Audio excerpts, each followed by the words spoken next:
explain the setups that both these teams have, because you see Karma and Formal, they're playing pretty tight together with one another, and I'm going to be using red to illustrate Optic and blue to illustrate Envy. So right now, you have Formal who's looking through the window, and he's going to be looking inside the A bomb site, while Karma's more worried about the cross to see if anybody's going to go ahead and pinch in. On the side of Team Envious, you have Slasher. He's watching the cross down the middle street, and Temps going to be playing like peekaboo with the window, trying to see if anybody's going to push into the A bomb site. And of course, you have Hook, who's also playing in fire, so this might be a little tough to see, but he's looking for anything coming over from the statue side of the map.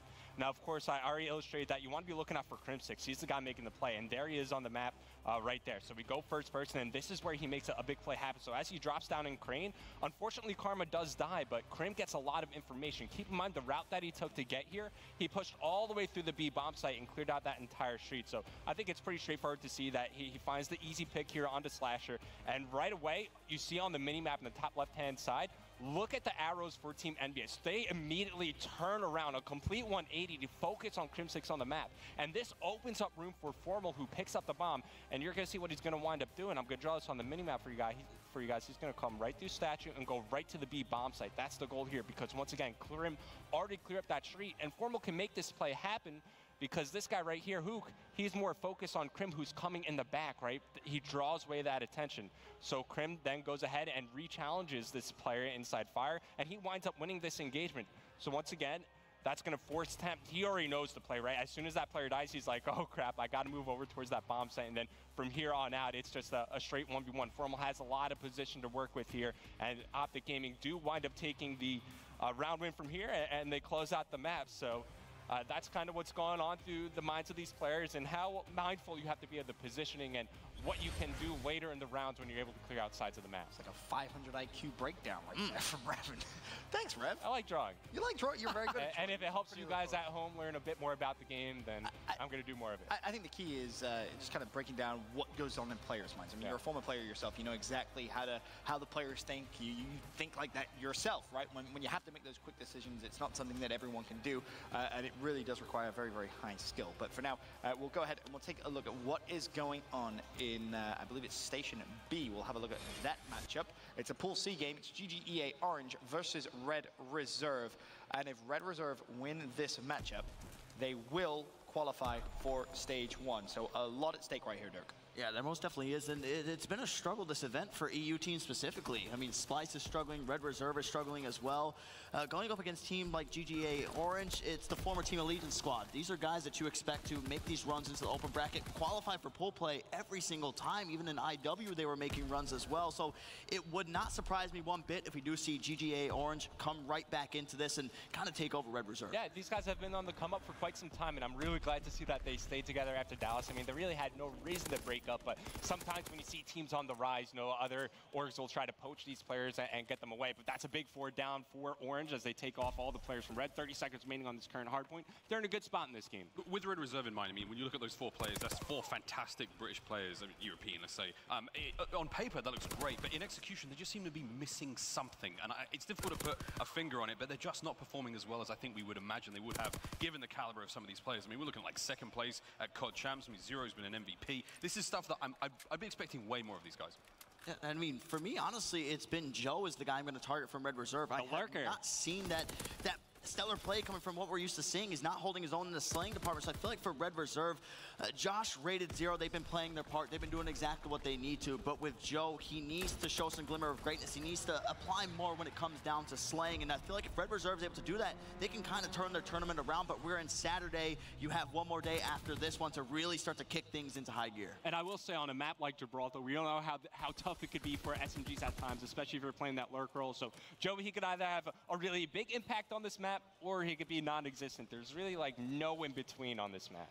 Current score 90-62, and it is in GGEA Orange's favor. And again, to reiterate the importance, Red Reserve win here. They secure their spot in the Stage 1 Pro League. Nova picks a big double though, and we'll see if potentially they can grab that last few seconds scrap time. Instead decides against it and tries to set up, of course, for that new hill. Oh my word, Nova He's on a 3 streak at the moment. We just saw all 3 of those kills.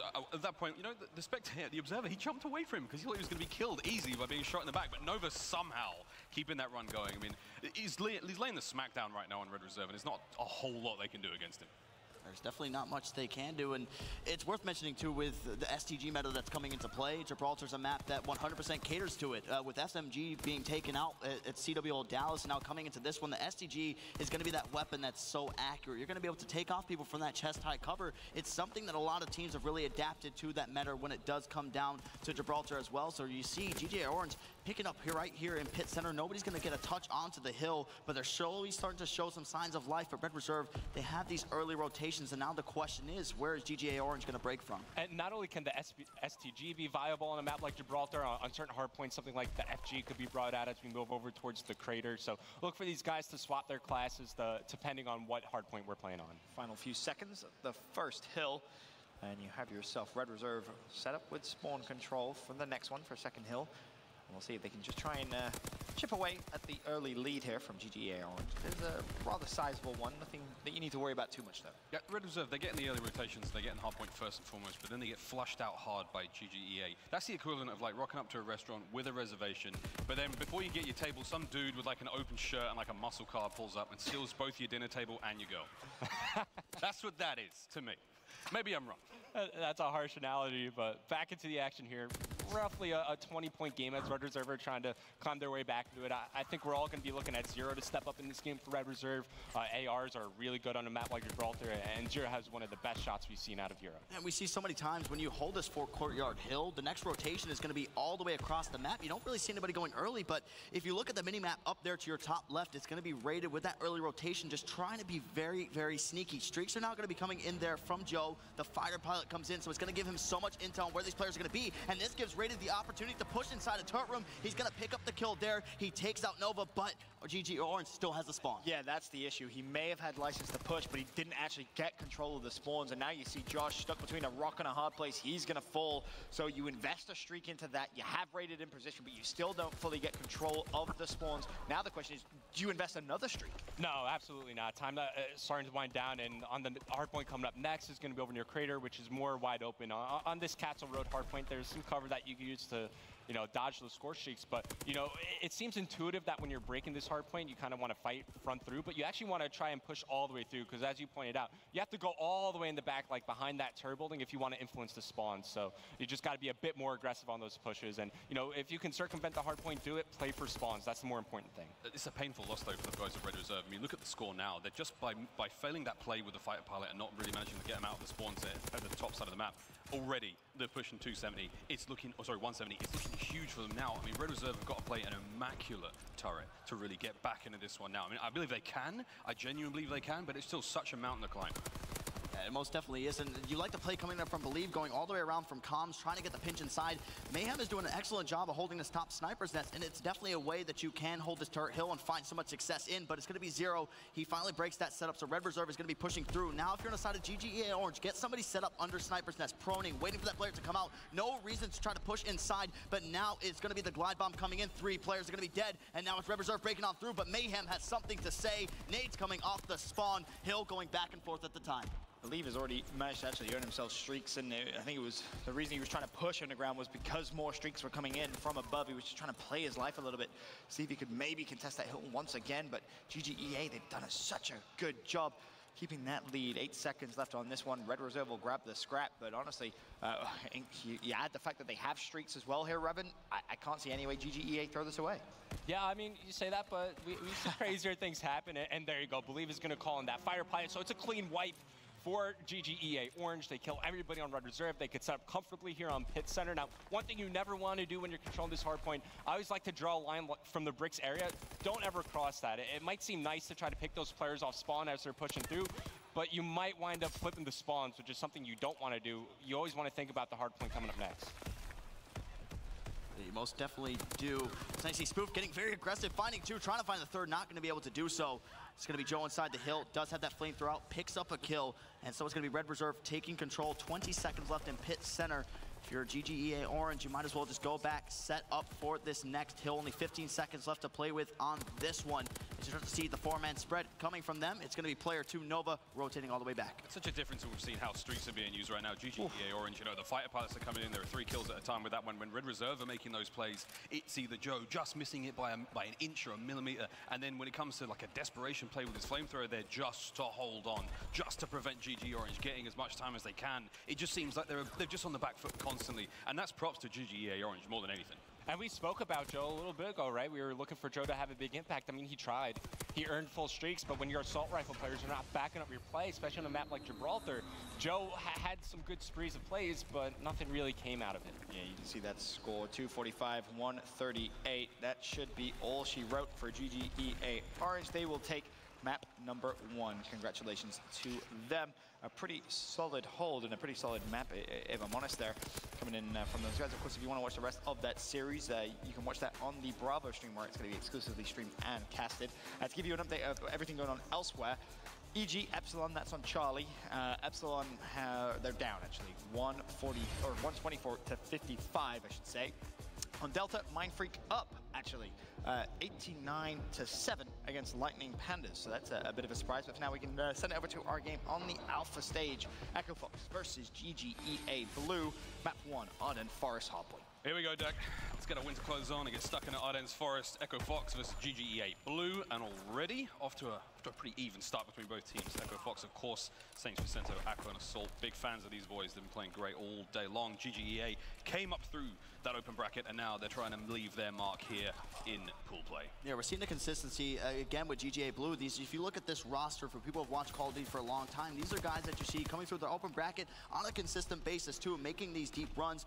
When you look at this side, obviously Echo Fox is going to have more of that raw gun skill, but they play very similar. Fastball is one of probably the most aggressive players I've seen in Call of Duty Infinite Warfare. There was times where he got a little bit too aggressive, and I've still seen the same in Call of Duty World War II. So you need to just slow down your play a little bit if you're fastball. You can't just run around like a headless chicken and expect to keep the spawns for your team as well. But now over here towards Bunker, you see Echo Fox, they do have the spawns. It's going to be agility trying to break the setup here that Echo Fox has. Oh, difficult. Supreme agility there, being caught in between the 2 sets of players, and he was going to be dropped immediately. You can see 3 members of Echo Fox there sitting in the bunker, hold up, trying to get as much time as they possibly can. You've got GGEA Blue knocking on the door. Assault is going to be taken on the first one. Supreme agility through the smoke, beautiful shots, can't quite find him. We are blessed with that X-ray vision, but again, he can't see a thing, so he's hoping for a kill there. And again, Assault still pushing out, increasing the space he has. Beautiful kill, fighter pilot now at the ready, and he's inches away from that glide bomb as well. Needs to be careful. He's so close to this glide bomb, trying to find the first kill there. Onto fastball. He's going to get it, so he's going to be fully streaked out.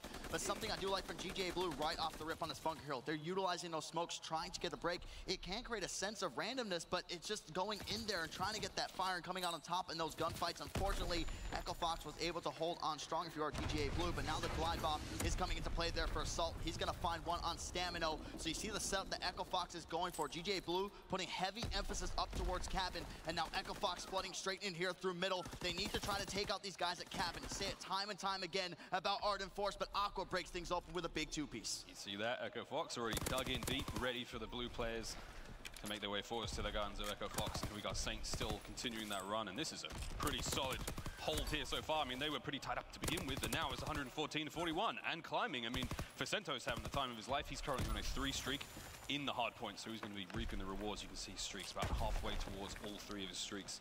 Wants to stay alive, see if he can't keep those going. And again, nothing but kills for everyone on Echo Fox. Supreme agility, the first to break out of that one. And as we see the final 10 seconds here on East Road, GGEA Blue can't get out of this vice hold that the boys in Echo Fox seem to have him win. And now on to our second set of rotations coming up here shortly. Fastball will be the first player inside for GGEA Blue. You're going to see the players set up for the crossfire over here towards Bunker, but they need to worry about the man in fire cut. That's going to be Saints. He will be cut down by agility there as well. So again, a 4-man spread. Echo Fox is a team that loves to push through middle. They put heavy emphasis to try to get to fire and break the setup. But what GGEA Blue has right now is something of beauty. But Saints is going to get the first entry kill going through middle, and now the pinch is going to come in. The question is, Saints is just waiting for his teammates to get into position before he pushes forward, gets some shots in, finds the kill. Vicento finds one as well, and Echo Fox take over. Oh my God, Saints. Oh my God. Somehow managing to stay alive there. 2 kills in a row now for him. 3 make it. And the rest of his teammates picking up the pieces in the backhand. And you still can see Echo Fox with their score on the board, 146, and climbing to 63. I mean, this is absolutely tremendous. Just interrupt briefly. We're going to go to a 4-box. There's 4 epic games going on. Let me break everything down for you. Of course, the game that you boys are just so eloquently casting top left of your screen. You're not going to miss any of that. On the top right, Red Reserve down 1-0. Red Reserve is fighting for their spot at stage 1, but they're 1-0 up in the Search and Destroy. Bottom left, Epsilon versus Evil Geniuses. That is a straight-up bloodbath for second place in the group, and it's Evil Geniuses that have the lead, 201 to 100. Bottom right, you're getting a quick look at the Australian region. Mindfreak 194 up to 89. Wow, for a minute there, I thought that was going to say 189, but no, it actually says 89 against Lightning Pandas. And to reiterate the story there, if Lightning Pandas win, they will take second in the group. If Mindfreak causes an upset, FaZe will steal second, and they will also get a stage 1 spot. So a ton of stuff going on. Realistically, the main focus as of right now is those bottom 2 games, bottom left and bottom right, because you can see them both coming towards an end. But Revan, I mean, this is crazy. The Mindfreak one specifically, bottom right, Pool A, that's a nuts game. Love me some Australian Call of Duty as well, especially since we just saw Pandas. They're coming off some strong series as well, so Mindfreak come to play. Also taking a look at the Evil Genius series, even though Aches is struggling right now in the Slayer department, you love to see other players on the team step up. Right now, it's Apathy, and Abel was playing very well earlier in the game as well. Yeah, they definitely are. I think the biggest thing for me is somebody who's cast over Lightning Pandas for like their first 2 pool play games that they have. Arden's Forest is like their sweet spot. They're such an aggressive team. They're able to push out the cuts effectively. So to see the score of being such in heavy favor of Mindfreak absolutely blows my mind. This is a Lightning Pandas team that forced a game 5 against TK. They were able to go neck and neck with NA's best, but Lightning Pandas struggling against here in the Aussies, and they show no signs of slowing down. The score keeps on rising for them. It's Mindfreak, man. This is what they do. They throw you for 6. Like, you can't expect them to perform in pool play normally, but again, at this point, it's just them just doing great against a team we just saw take it all the way with PK. Yeah, I taught them how to do that, by the way. That's right. Miles Ross special. Okay, ask him about it after this. If you're lying, you're in trouble. Oh, I'm not. Mindfreak currently with the lead, 236 to 102. EG 228 to 148 as well. It looks like both those 2 games could end simultaneously, as could the game at the top left. Of course, that's the alpha game. Echo Fox with a massive lead against GGEA Blue. No surprises there. You have EG at 241. You got Mindfreak at 241 as well. Both those games counting down simultaneously, it seems. EG should be good to go ahead and take map number 1 against Epsilon. The Flamethrowers in. They will do so. Now for Mindfreak, will they take map 1? Yes, they will as well. Lightning Pandas find themselves 1-0 down. We can now go full screen back over to the game at Alpha as Echo Fox are 223 to 108 up. Welcome back after that short intermission, and if you're wondering if anything had changed, well, it's just the scoreboard. Echo Fox making it look easy against GGEA Blue. At the moment, things looking very, very good for the Foxy boys in orange. You can see Saints 21-19, Aqua 15-19 as well. But on the other side of the board, I mean, kills not looking too bad for the boys in GGEA Blue. Dirk, what's going on here for the guys in blue? It's just, like we said, with Fastball, you expect a big slaying performance coming from him. With Echo Fox, with the new meta, bringing in Aqua as well, they've kind of transitioned from Facento and Saints being the main submachine gun players for this team, allowing Aqua and Salt to be that dual AR combo. So right now, you're just seeing Saints, he's sitting at 22 kills to his name as well, so that pressure that he's applying at the map, he's stopping the AR players from GGA Blue to getting in any sort of power position, and it's what you love to see. It's a thing of beauty when you have the ARs watching over top of your submachine gun players, and GGA Blue really has no answer for that. I said Fastball needs to try to step up in the slaying. He's not doing so. Johnny, Stamino, they're picking this one up, but Echo Fox getting ready to close this out. Here we go. Close it out they will with a glide bomb just for good measure. That's going to be game 1 towards Echo Fox. It's looking like pretty damn strong, if you ask me. Very, very good performance coming in from Echo Fox there, Revan, and GGA Blue, you know, they're just not having the best of time, let's be honest. Yeah, not a lot went right for them in that game, but I'm starting to become a bigger and bigger fan of this Echo Fox lineup. I mean, a lot of people were talking about who won the trade, essentially, between Devin and Rise Nation. Now I was just sitting there thinking to myself, I'm like, I feel like both teams have gotten better from the trade. Both are looking very good and have shown great games so far this event. Absolutely agree with you. Of course, the game on Bravo, Red Reserve versus GGEA Orange. Of course, the sister team of the squad we're watching is 1-0 down against Echo Fox. In terms of that series, it's GGEA Orange that is 1-0 up against Red Reserve. And again, the story in that matchup, Red Reserve win, they guarantee a spot at stage 1. So we can go full screen now to that matchup. It's currently the only game going on here at the CWL New Orleans Open, presented by PlayStation 4. Search and Destroy on St. Marie du Mont. And it's Red Reserve 2-1 up. Revan, I know you've been glancing at that match. Yes, Bruce having a big game for GGEA Orange, he's got some streaks to work with, and now Orange, they get the information that Zero also has a fighter pilot to use. So I would expect to see these guys probably take out a Mountain class, even though there is a lot of action over near the B bomb site. You'd like to have armored, you'd like to have, you know, some of those either divisions or basic trainings that can limit the nade damage that's coming in. You also don't want to die by streaks too easily, so I want to see them take out some Mountain here. Yeah, that's definitely what you want to see. I mean, when a lot of the engagements go down towards B, you can kind of predict where the general areas of those players are going to be, but you kind of see an awkward split come from GGA Orange. Instead of sending everybody over to B or just waiting outside, they send 2 through middle. One's going to be out towards the open at A, and then one playing in that far back parking lot as well. So Red Reserve says, hey, you give us the bomb site, we're going to get this bomb down immediately. So now time is going to be working against GGEA Orange. I love to see this. I think Red Reserve now, they've got a chance to hammer home another one, but Smoothie with that fighter pilot overhead, only managing to get one from that one. I'm not sure how many members of Red Reserve are using Mountain at this point, but again, with that bomb going down, they've had to abandon the site just because of the fact that, you know, the fighter pilot's above, and in turn, that may be hindering them at this stage, and there's no one going for the defuse just yet, but again, at the same time, they bought a lot of space to use there, so now Red Reserve have got to fight their way back onto the site, and it seems like they're doing a fairly good job of that, but Mayhem had a thing or two to say. However, time is ticking down. Less time for them to go for the defuse. You see what's going down on the minimap. Zero does pick up a kill, and yeah, that's going to do it. And we see this situation happen so many times that I brought this up at Dallas, and I keep thinking to myself, I always think it's worth for someone on defense to have a smoke grenade, right? Throw a smoke in that doorway. Everybody's playing from back ammo. Smoke it off and just go right for the defuse. What are the chances that they know the exact lineup? I doubt it. I think that the big problem there, which is why you saw GGA push through, was because they knew Zero had the streak, and they were almost expecting. As soon as everyone left the site, you're like, okay, well, you know he's going to call in the streak. They were trying to hunt him down. But if you're using Mountain and you throw a smoke grenade down, I mean, they probably just blind fire the site, but still you would assume, but yeah, to your point, there's still a chance you get that diffuse there. But this is basically just the mind game now of when are those streaks going to be used, who is going to use them, and how are you going to get in towards that B site. You know what you do there is you have the guy who has Mountain diffuse, and you have someone go prone exactly on the other side of the site who doesn't have Mountain. Oh, next level, next level strats right there. You really do have like a 400 IQ. That would be that would be awesome to see. The great nearly impossible to coordinate, but still love to theorycraft.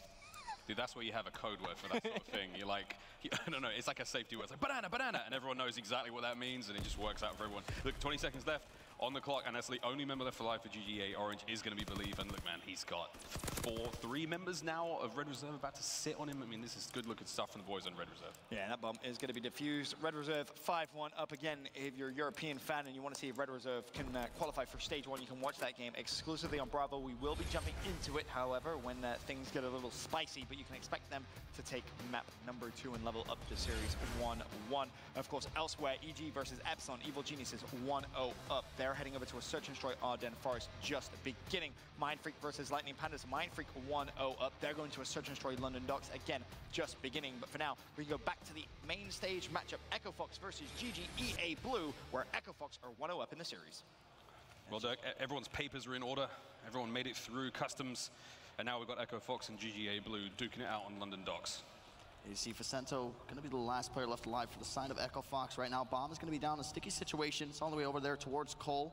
You see the look at the mini-map, the spread of where all the players are going to be. 2 in Docks Warehouse, 1 all the way back towards the double-decker bus, and then 1 currently sitting inside a barrel building. So Facento trying to pull off the impossible here. The players are so spread out, it's going to be almost impossible to string together the 4 kills that he would need to clutch up in this one. But he's going to start things off there. We're getting the kill on Stamina. So maybe just trying to get some kills here, just trying to play for those streaks, but Facento at this point really has nothing to lose. It's going to be a GGA Blue round 1. Yeah, he's got a little bit of utility to work with. There's a smoke grenade for a little bit of tricksy magic, but again, nothing too exciting to play with there. The bomb's on the other side of the map. He's got 9 seconds to make his way over there, and I don't think he can bend space and time, so he's going to have to do with maybe a kill or 2. Oh, lovely shot through the wall there on Fastballer. That's a wonderful way to end this round, and that is not a bad result for Facento. He keeps his life, he keeps his streaks, and it may be a round loss, but in the long run, it may come back to win it for them. And we'll see how GGA Blue is going to continue that momentum, what they picked up there. Obviously, we didn't get to see the start. We didn't get to see what the picks were, the initial setups for this side. So now, heading straight into this one, GGA Blue will be on the offensive. Bomb carrier is going to be Stamino of this team. Smoke is going to be over there towards the cross. The players getting their positioning into side A. And now Johnny is going to find himself weak, but Facento is going to draw first blood there on agility. Another one's coming in. That's going to be from Fastball. Fastball is going to go for the dive. Doesn't get the kill. Aqua cleans that one up easily. Oh, man, you got to love the fact that they took care of Facento. That shuts down the streaks entirely. And Stamino, he definitely caught a glimpse of that player behind him. And now, bomb going down. It's a 2v2 situation. Oh, Johnny caught his pants down, but he turns on Assault. You love to see it. And now Saints will tie things up in a 1v1. 40 seconds left on the clock. And round 2 has been full of drama. Saints is getting very, very aggressive here, trying to catch Johnny from behind. Good trigger discipline coming from him, and now he's going to fire the shot. Saints clutches up.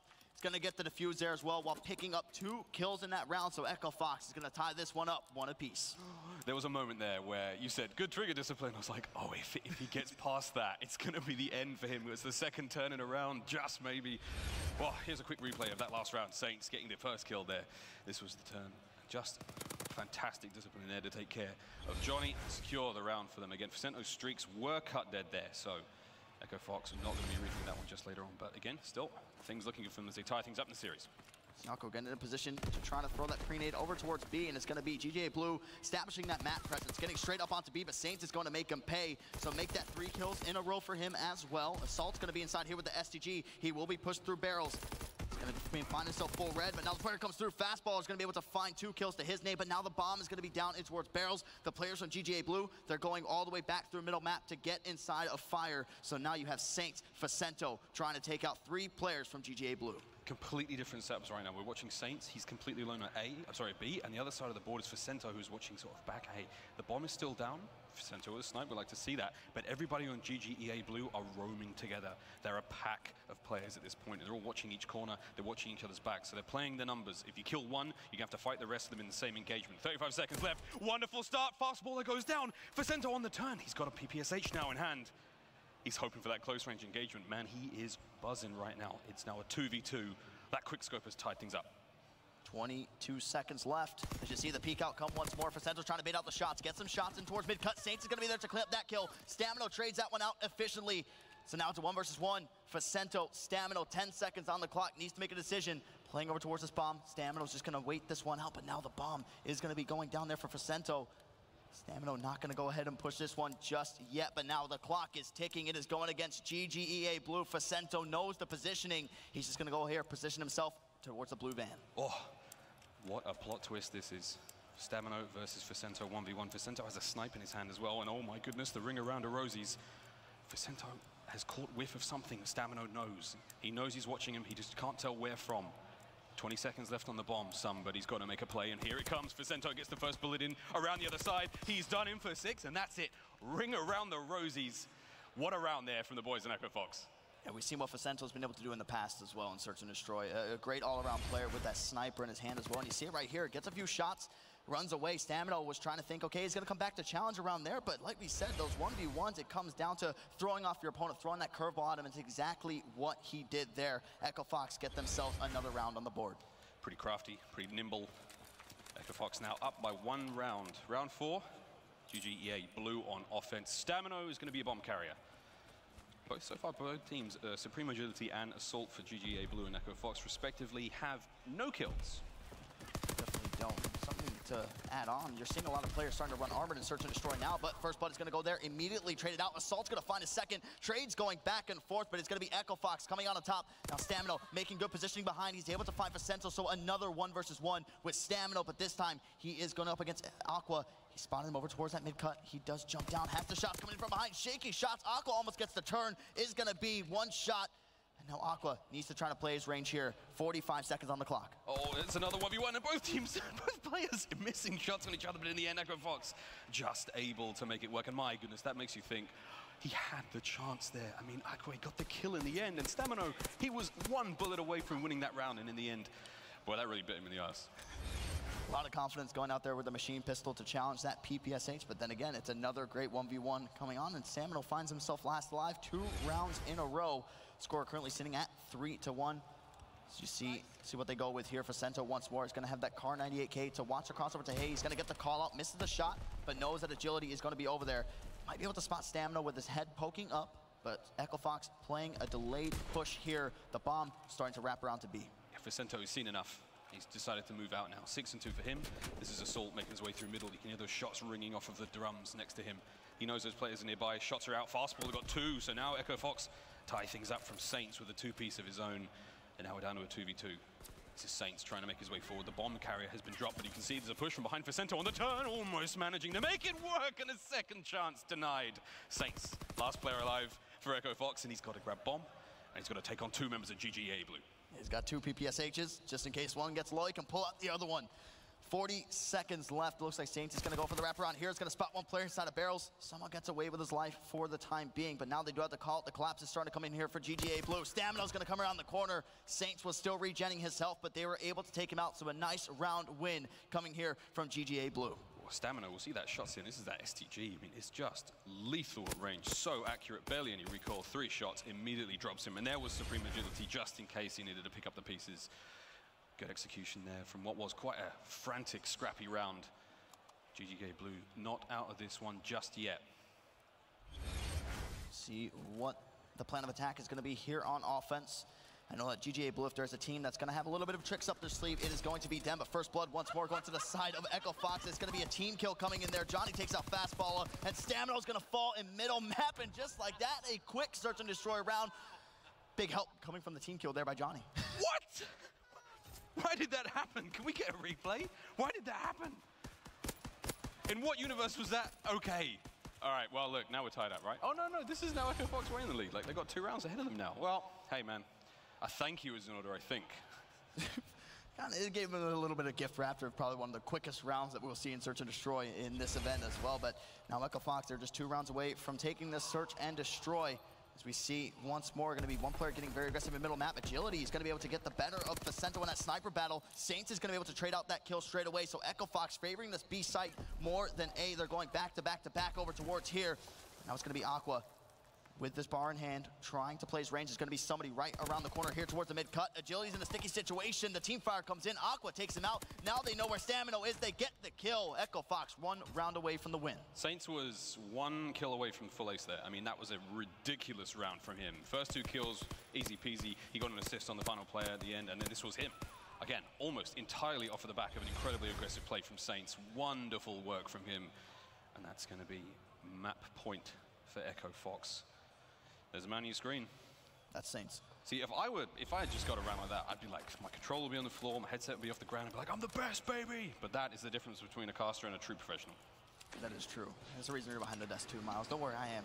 We're not in that position. But, like we said, 1 round away from closing this one out. GGA Blue, I think desperate here, favoring over towards this A side. It's going to be somebody in the lower docks. Aqua catches them off guard. They're going to be able to get the kill, but they do lose Fastball in that process. Facento also gets a trade, so now it's a 2 versus 2. Johnny and Stamina are right next to each other, so they can try to play the trades here. One player is going to be right on the other side of Docks Warehouse. That is going to be Facento.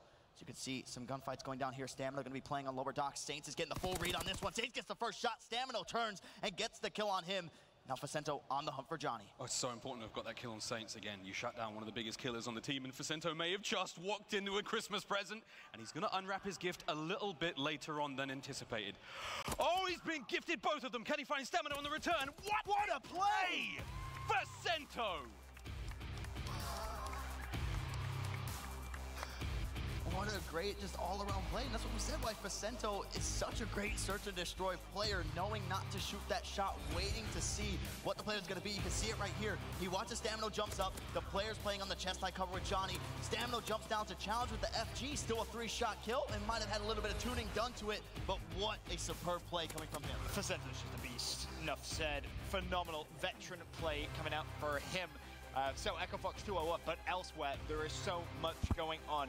Red Reserve 6-5 win in their game 2. They were 5-2 up, and it went all the way to round 11, so things got a little iffy there. But I want to go full screen with Charlie now. It's Epsilon versus EG. And of course, if you remember, EG took game 1, the search and destroy, 4-3 in Epsilon's favor.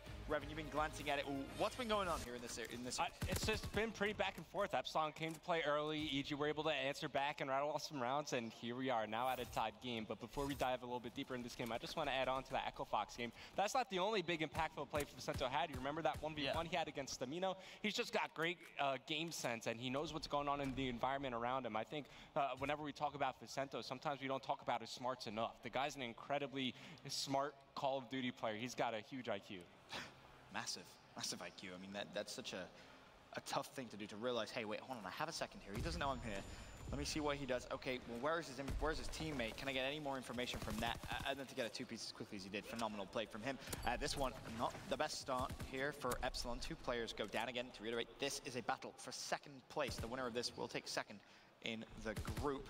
Currently looking at Aches and Miles, a 2v4. You're not really expected to win these. I don't think so. Now it's Hawkey on his own. I mean, Hawkey's done some wild and crazy things in his time, and I'm really talking about in-game.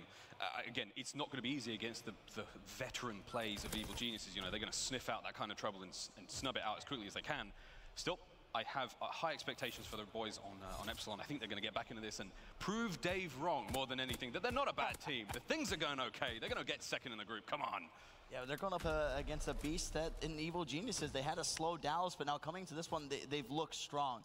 And with a team like Epsilon putting up a fight here, it's something you can see. Obviously, everyone saw the interview with Dave and what's going on with the struggles of Epsilon, saying that they're slow learners and things just aren't looking good for them right now, but they are putting up a pretty good fight against Evil Geniuses, but too close to comfort for them. I know that, but Aches still continuing his struggles here in Search and Destroy. Here's the problem. Apathy has that fighter pilot, right? And you know, you can either use it to clear the site or you can use it once they get bombed down.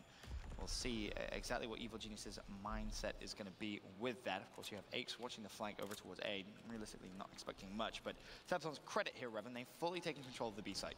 All right, but once again, Apathy has that fighter pilot, so if he wants to use it here, of course, we could see just from the X-ray vision that Dave has got mountain on some of the players, so he is going to use it here, and Dave is actually going to pick up the kill on the Enable. Keep in mind, Apathy's out of body right now, so there's a chance he dies. He actually picks up the kill on the Dave, spraying through the bomb site, and he knows at least one more there, or maybe he was shooting at his teammate. No, there's one more there, so now Evil Geniuses, they're all going to converge on this player near the B site. That's going to be Nathan. This should be an Evil Geniuses round, and unless Nathan and Hawkey can do something crazy.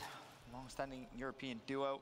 Now, what can they do? Hawkey mid-cut. He should be good to go down. He will now. It's a 1 versus 3. Nathan, well, here's your moment.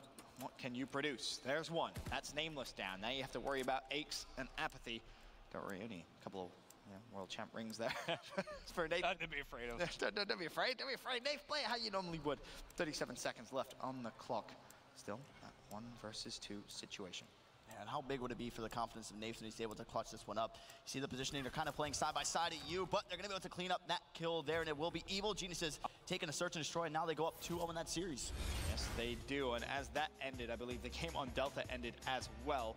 Lightning Pandas 6-3 there, so that series tied at 1-1. Of course, again, if Lightning Pandas win, they take second in the group. If Mind Freak somehow calls an upset there, FaZe will finish second and ultimately take their spot at stage 1. EG versus Epsilon, straight up battle for second place. EG 2-0 up in that. Then, of course, Red Reserve versus GGEA Orange. If Red Reserve win that, they secure a spot at stage 1. That series currently tied 1-1. For now, though, it's time to go back over to our game on the Alpha stage. Our main stage matchup, Echo Fox versus GGEA Blue.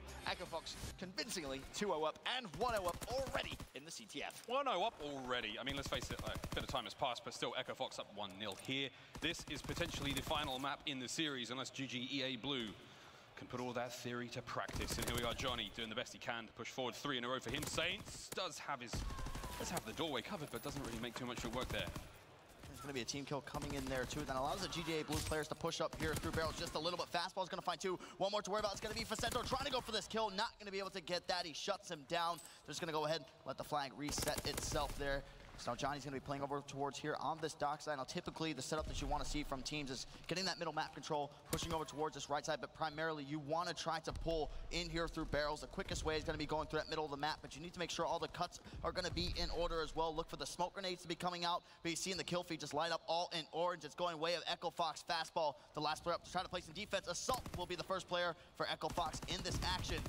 Now Fastball is going to drop there, getting in prime position. One more wave of kills to go through before they can pull the flag. Oh man, they're about to crash onto the base of GGEA Blue, and that's big shots. Assault with 2. This is the angle. Aqua comes in from the right, and that's something they don't teach you in the academy. A perfect crush, and this is going to be the flag well over halfway. Facento with it on his back, and he's running through. Assault now keeping the base of GGEA Blue well and truly under fire, and again a potential relay as we've got Saints moving in through now as well. While dropped, Assault is still on the front door of the base of GGEA Blue and somehow manages to shoot over the head of his teammate and not kill him. That's another flag running. This could be 3-0 for Echo Fox. The crazy thing is, Assault did nothing special there. He was just watching that one way. They allowed him to go on an 8-kill streak, just solely looking into that spawn. That's where you're on the side of GGA Blue. You need to have some sort of strategy to shut him down. Why do you keep on flooding out, trying to take that 1v1 against him? He's going to be pre-aiming. You're going to have to come around the corner slowly to try to kill him. So it just comes out with GGA Blue, throw a stun, throw a smoke, do anything to try to get him out of that position. Kind of tough though, because on you know, with the 7.5 respawn time, if they change classes and they go to like a stuns class, is that going to affect them in a negative way going forward in the rest of that life? So yeah, maybe they get that guy out of their base, but at this point, I think that's a pretty valuable trade given the fact that they did lose another flag. 1 minute 5 left on the clock here, and Echo Fox are looking mighty fine for Sento. All the help in the world from his teammates, finally killed, and in this last minute, I think we're going to see a couple more kills out of these boys, because Aqua's going 10-5, 11-6 for Assault. He was the gatekeeper, the sentinel for Echo Fox. And here we go, Supreme Agility and the boys in blue. One last push, they've got 45 seconds to get in there. Can they make it work? You see Fastball got caught in the sprint there. It's going to have a slow ADS time coming out of that sprint, so he wasn't able to get up just in time. But Vicento makes slight work of the push coming from GGEA Blue. They shut it down, and now the glide bomb is going to be coming into play there. This is going to be from Aqua. He finds a kill there on Stamino, who's trying to make progress in towards that barrel building, and now you're starting to see the overextension coming through here. It's going to be Vicento on the side of Echo Fox, and now they have this full map positioning. Look for Vicento to try to tee off here, but Agility, he's going to be able to shut down that push coming from this left side. Still very important to stop that push, because again, with 12 seconds remaining, the boys of Echo Fox are hoping to get a last grab, push it into extra time, and then get another cap going into the second half with 4 on the board. I mean, that's a very comfortable cushion for them to rely on. This is Saints making his way through the back end. It will be dropped, and that is going to be it. No extra time, the whistle is blown, and now second half awaits. And it's that side you do see a more higher percentage of caps. I mean, you can just see where the flag is positioned, the cover that is to your left too. So if you can just get somebody to slip in there and get that running through, you could have a wall right behind you inside of fire. You also have boxes right into the middle of the room. It's going to give you so much coverage to the point where you don't even need that teammate support. You're just going to be able to keep them running straight through that middle of the map. So GJ Blue has to replicate a lot of what we saw Echo Fox just do there. Pin him in the base and just keep your ARs positioned over here in fire, watching people try to go for that cross. Will they be able to do it? I honestly don't think so. I think Echo Fox is just a full train, a full head of steam, and they're going right ahead to the throats of GGEA. Yeah, you saw the players, the faces of GGEA Blue. They're looking a little beat now, and that's not easy to get out of such a big deficit, and Saints has already got their flag. We've got Assault, who's fully streaked out, so at any moment now, there's going to be all sorts of nightmares raining from above. Oh, Assault's ears maybe ringing. He's doing his best to stay alive. Saints, flag still out, will get the kill, and now he's moving on forward. There comes, I believe, the Mortar Strike, or maybe the Artillery in mid-map, just to push back those players and prevent them from getting anything. 4th cap on the board there now, and Dirk, it's looking pretty foxy, if I say so myself. And then they are playing GGA Blue. It's a lot less a talented team compared to the likes of Echo Fox, but it shows the power that Echo Fox has. This team coming through open bracket, how quickly they're able to relay the scores. Already 4 caps, and we still have 4 minutes left to go in this game as well. And Echo Fox, they show no signs of slowing down. They're keeping that foot on the gas, and that's what you want to see. No mercy whatsoever.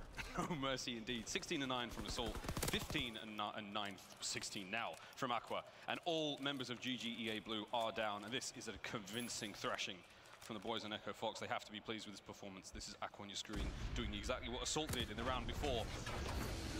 Bomb goes down, no kills. Saints gets the flag. That's the 5th in the bag for the boys of Echo Fox. GGEA Blue desperate to get out of this one, but you can see from the minimap, they've been kept in their base well and truly. They've been held back, penned in, if you will, like chickens to the slaughter. And here come the Foxes. Vicento will be dropped. Aqua last member alive, and GGEA Blue, they're still clucking with life. There's a chance here.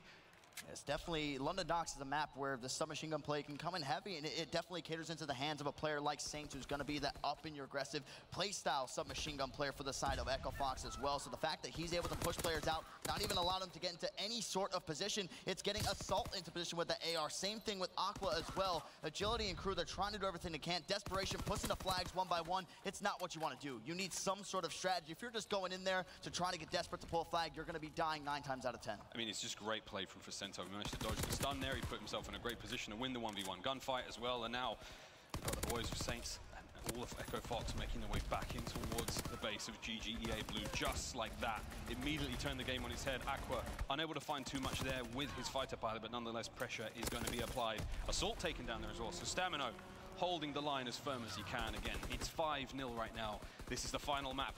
And unless GGEA Blue can capture 6 flags in 2 minutes and 21 seconds, they will be conceding a loss here.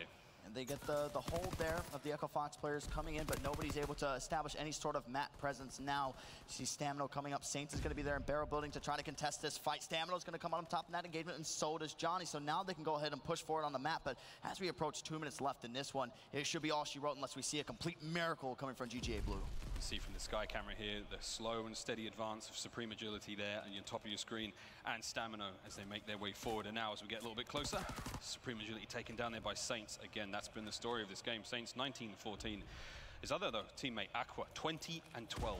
I mean, they're big numbers. 2 streaks right now. Stamino desperate to get in there, but Facento just has his number time and time again. Facento not only putting up incredible work in every other game type so far, but really performing admirably thus far again. Big defensive kills. He's moving forward with his teams at the right time. You can't fault this gameplay from Echo Fox. GGA Blue just being outclassed at this stage. You most definitely cannot. And just the fact that GGA Blue, they've been able to at least get 1 player into fire. I've seen it 2 times now, but there's nobody else in that teammate support, and that's just because Echo Fox is slaying them out as soon as they spawn up, and they're getting spawning back pole, so nobody's going to be there in time to try to get some help for you. But Saints has the flag. He's running straight up the middle, has the mid cut right there, covered by Aqua, and things are looking good for Echo Fox to get number 6. Stamina pushed onto the flag, and that's going to be another cap, make it 6-0 GGA Blue, and welcome to pool play. And this is a very rough awakening for the boys on GGA Blue, but nonetheless, you have to praise the play from Echo Fox. Wonderful work there from Saints, moving his way forward, banking grenades off of the walls and bricks, doing everything he can to slow down his attackers and pursuers. And here we go, Aqua moving forward again. The BAR has done him proud so far. 21-14 still. We'll be following the stats of this young man as he makes his way up the ranks. 30 seconds remaining, and at this point, we're pretty much just padding stats, Dirk. I mean, it's over and done at this stage. 6-0 is going to be the score. Yeah, it's just where at this point in the game where anybody who has streaks is just going to go ahead and call them in all at once. I mean, that's all really you need to do, and you see GGA Blue now finally just starting to try to get into the base to pull the flag out, but as we kind of predicted here early in this one, 6-0 for Echo Fox. Only 10 seconds left. That's going to be all she wrote. So a quick 3-0 coming from the Foxes as they defeat GGA Blue. Can't fault the gameplay. So far, so good for Echo Fox with what it is now going to be crowned a clean and swift 3-0. GGA Blue will take the loss. And that is Echo Fox on your screen. Got to be feeling themselves. I mean, Dirk, it was a pretty convincing 3-0. We had our ups and downs, we had our moments, but in the end, it was just all Echo Fox. It just 100% was. I mean, that's just the story of the game. And we kind of looked coming into this one, not so much on the line when it does come down to it, just for Echo Fox to get that extra win in that pool as well. But like we said, GGA Blue, they got a rude awakening when it came to this Echo Fox team. If some people might have not been considering him to be in that top, they showed an excellent game coming forward. And here we are, highlights from what was an incredibly exciting game. Echo Fox 3-0 over GGEA Blue. A couple of wild highlights that I'm sure you're seeing all over Twitter right now, but don't worry, we've still got tons of Call of Duty action here at CWL NOLA Open. We'll be right back.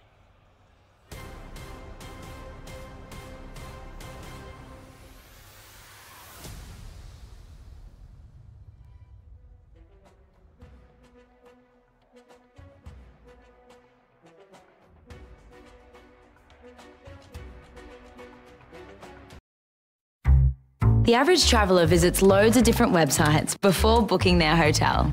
That's fair enough. You want to make sure you get a great hotel for the best price. There are so many websites out there, how can you visit them all? Well, before you book, check on Trivago. Trivago instantly compares prices from more than 250 websites and apps. And that's how Trivago finds your ideal hotel for the best price. Hotel Trivago.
World League New Orleans Open presented by PlayStation 4. Of course, we just witnessed Echo Fox a 3-0 victory over GGEA Blue on the main stage, but there's still plenty of other games going on, 3 to be precise, and we're going to make sure we bring all of the action to you so we know which teams are going to be where in our bracket and who's going to finish where in our pools, because there are some big games in terms of what happens when so-and-so wins, etc. So we'll take a look at Charlie's stream now. This is basically just a fight for second place. Straight up, heads up, whoever wins this will take second in their pool and will find themselves in bracket play.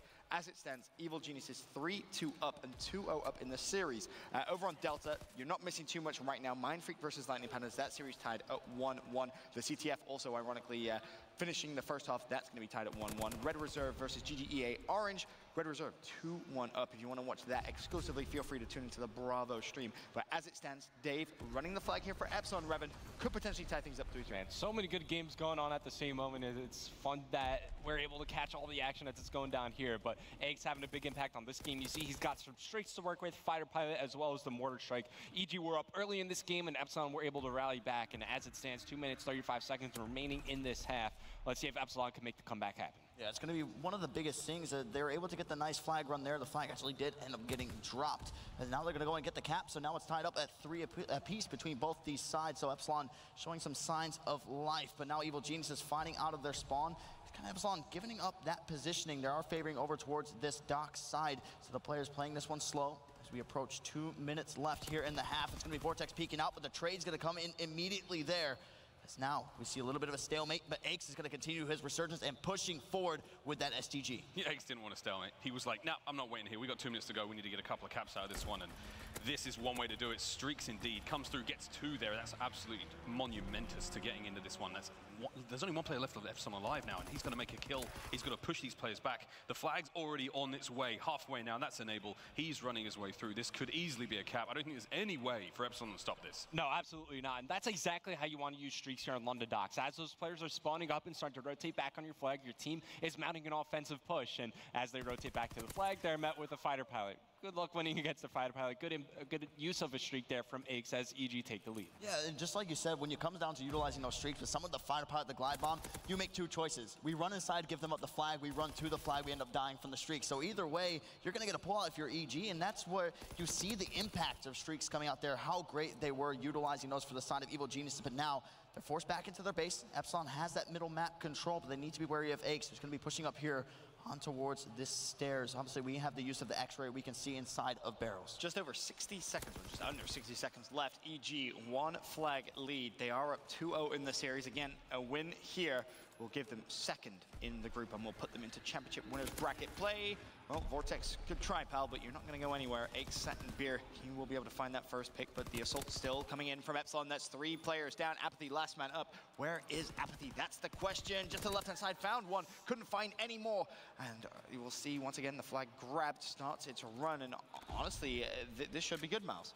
I mean, it looks great, but the very fact that the flag runner got killed and it's now been left to Dave could be a little detrimental unless they can get this one through. It looks good to be for now, but Dave's running armored. He doesn't have the same sort of sprint speed, and again, that's a cap, so 15 seconds left. They've managed to tie it up. Dave's so close to streaks as well. Exactly that. I was about to bring up that exact same point, especially with time winding down. Just find a nice, comfy corner and sit there. Get these streaks. They're going to be very impactful, especially if we make it into overtime here. But I thought that that flag pulled by Epsilon, it was a little sketchy at times, especially because Apathy got that return inside Beer, which forced Dave to come back around and re-pull that flag. It was a small window of opportunity for EG to pick up that kill. Yeah, it just goes back to, like we said, the usage of streaks on it. So if Dave's going to be able to lock in that Fighter Pilot here going into the overtime, it's going to be huge. But that's another thing, too. Evil Geniuses doesn't know that Dave is making a way towards streaks. I mean, a lot of times they kind of go off that KD and the caps to see where they're going to be sitting at as well. So, obviously, with the Codcast, we can see how close he is. But all eyes are going to be on Dave heading into this one. What is he going to be able to do? Looks like the push is coming into middle map here for Epsilon. Vortex is going to draw first blood there. Armored's going to come in. That's going to block the stun there as well, Miles. Dave's got to be so careful. He really has to just play this as passively as he can until he finds that perfect window. And now this may be it. Enable's in there. He's possibly tagged up. Oh, he's going to push it as well from behind. This is so huge. If he gets this kill, he might be able to get full streaks, and he goes for a fly swat instead. Apathy may have just saved the game for EG. Yeah, potentially it could play out like that. Now, normally when you're so close to streaks like that, you want to use something like a stun grenade that could get you the assist, which could help you get those like last few points to earn you your streaks. But here comes EG. It's their turn for an offensive push, and that's 3 down right now for Epsilon. Dave is the last one alive, as you see them spawn up in the top left-hand corner of the map. But unfortunately for EG, they're not yet close enough to mount that offensive push. They're just going to hold where they're on the map, hold this map control, and try to slay Epsilon as they come off respawn. They most definitely are. I mean, you're seeing the stun usage coming from Evil Geniuses, and I feel like in Dallas, we didn't see stuns used that much in CTF, which is kind of mind-blowing. I mean, the only way you can counter is with Armored. Now we're starting to see a lot of people running Armored in the likes of CTF, in the likes of Search and Destroy as well, but still no major movement yet coming with that flag from either side. Nable's going to be pushing up towards the left side of the map on Docks, but he is going to be taken out, so it's a 3 versus 3. You see the presence in middle map right now coming from Evil Geniuses. Apathy open things up with a big 2-piece. Spots the other player, able to snap on that, get the kill, and now the flag is going to be pulled by the side of EG. Nobody in any room to contest from the side of Epsilon, and Apathy is just going to continue his reign, make it 5 in a row for him. Vortex finally shuts him down. Usually that's when streaks come into play to help encourage the flag capture, but you don't need to do that when Apathy is shooting like this. Yeah. You don't even need to use any streaks whatsoever. Just let App be a streak himself. That's basically what he's doing. Sat in Epsilon's base, picking up kill after kill after kill. Now you will see 5 for minute 37 for Epsilon to try and make something happen. They need a miracle, and they need a miracle now, Revan. How many points would Apathy be worth if he was a score sheet? 1,000, 2,000 points, calling a wild Apathy on the map. He flies in like a paratrooper down, and he just takes over the whole game for you. But anyways, players dropping down for Epsilon. I was imagining that. Same. A minute 10 seconds remaining. Epsilon got to do something, and they got to work quicker rather than later. Well, the problem is Aix has flag, and Aix is already halfway through the map, and that should be good. Evil Geniuses, welcome to Championship Winners Bracket play. A 3-0 against Epsilon. Very, very well deserved indeed. Of course, now just 2 games going on. You have Red Reserve versus GGEA Orange. Red Reserve 2-1 up in that one. Game 4 has just begun, but it's the other game on Delta.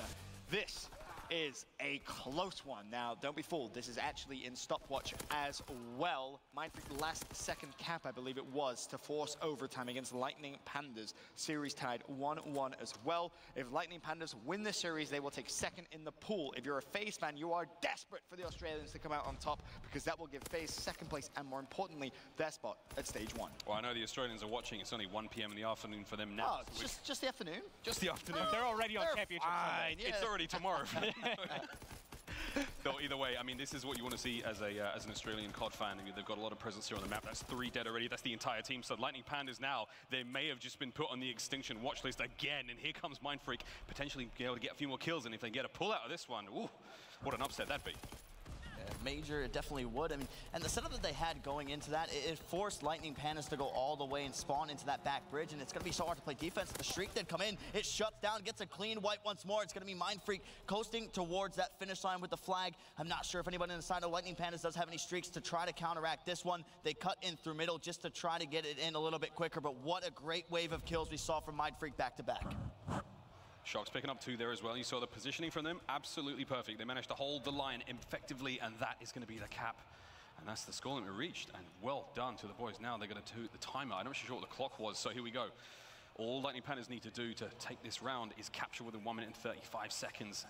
Boy, what a series this has been. Yeah, that's not a lot of time to work with. That's going to give them 3, maybe 4 solid attempts to attack that Mindfreak base. And if you're Mindfreak, you're just bringing out all 4 stuns here, I think, just trying to slow down the pace of Lightning Pandas and milk time off the clock. But here comes Royalty making a play over by the flag. He picks it up and he wins the engagement against Shox. And now he's going to be running over towards Cabin. Take a look at his teammate Gunjar. He's coming up behind this player. And Cabin, he has to pick up this kill before the return comes in. This could be the winning moment for Lightning Pandas. He finds one, gets the second on the fighter, but the flag has been overturned just now. Yeah, and you see, they got so close to pulling him, and that's not the way you want to pull it, but in sort of a desperation mode, you need to. Denz is going to be fully streaked out. That's something to keep in mind if Lightning Pandas does go on to try to get a pull here, but Royalty continuing to be a nuisance up here, up front of the tank. Now into the final 50 seconds here. You're going to need to see a miracle come from Lightning Pandas. They're getting set up now. The streaks are going to be called in from the side of Mindfreak. They're going to be able to find Royalty. They find Gunjar there as well. They take out Proto inside of Bunker. Mindfreak are going straight forward, keeping that aggression on. They're going to pull the flag right back into their home base. Huge, huge ratios from both Shox and Dens. 26 and 18, 27 and 19 as well. Even Fighter going 22 and 20. I mean, this is big kills. Shox now holding on final 20 seconds. He's got a glide bomb to work with as well. Flag's on the move. There's the kills. Are they going to be able to keep it? The flag still on the run. And now 15 seconds left on the clock. Here come the streaks from Dens. He has tons in his back pocket. It's a fighter pilot, a P-57 Thunderbolt in the air, raining down. Finds one. Can he find the second? Oh, tags up. 3 seconds to go. That should be that. Mindfreak will take the map. Nicely done. 2-1 now, that series. Good job, Mindfreak. And again, if you're a FaZe fan, that's how you want things to be going, because a Mindfreak win will give FaZe their spot in stage 1. Lightning Panthers, they're fighting for second place. Now over to what is going on the Bravo stream. Red Reserve 182 to 130 against GGA Orange. They're 2-1 up in the series as well. A win here, and we can say welcome to the Pro League, Red Reserve. Yeah, that'd be very nice for Red Reserve to have. I think they're a great team. They've shown how good they can be. I think they have a lot of potential, and they have a high skill ceiling that I don't think we've seen quite just yet, but they're in a good spot here up against Orange. They're in a commanding position in this game. Zero's got streaks to work with. You have Josh who's slaying as well. Everything seems to be going right for this squad right now. Yeah, and that's the thing too. It's like we said from the beginning, it's been looking shaky for European teams here. Red Reserve had their struggles. Vitality has been a team that's finally shocked a lot of people. They've been able to keep games close with a lot of the NA's best, and that's one of the things, but it just comes down to finishing it out. So Red Reserve, they're still trying to fight for that title of being the second best in EU, and they're trying to make a statement here with this win. Yeah, there's one thing we know for damn sure, and that's the fact that Red Reserve really don't like playing Gibraltar. Yeah. That's one thing that is a certain for us right now. Gibraltar and Flak Tower. Europeans still haven't caught on to Flak Tower just yet, which when they go up against some of these North American teams, what you trying to say, Revan? A little bit of a disadvantage. But it's just something you got to learn how to play Flak Tower. It's one of the maps in the rotation. You want to be strong at every map. It's tough to win these veto systems when you have known weak maps. It's tough to win veto systems when you don't ban out other teams' strong maps too, Revan. Boom! Yeah, that's true as well. That's a mic drop moment right there. But anyway, Red Reserve 208 to 166.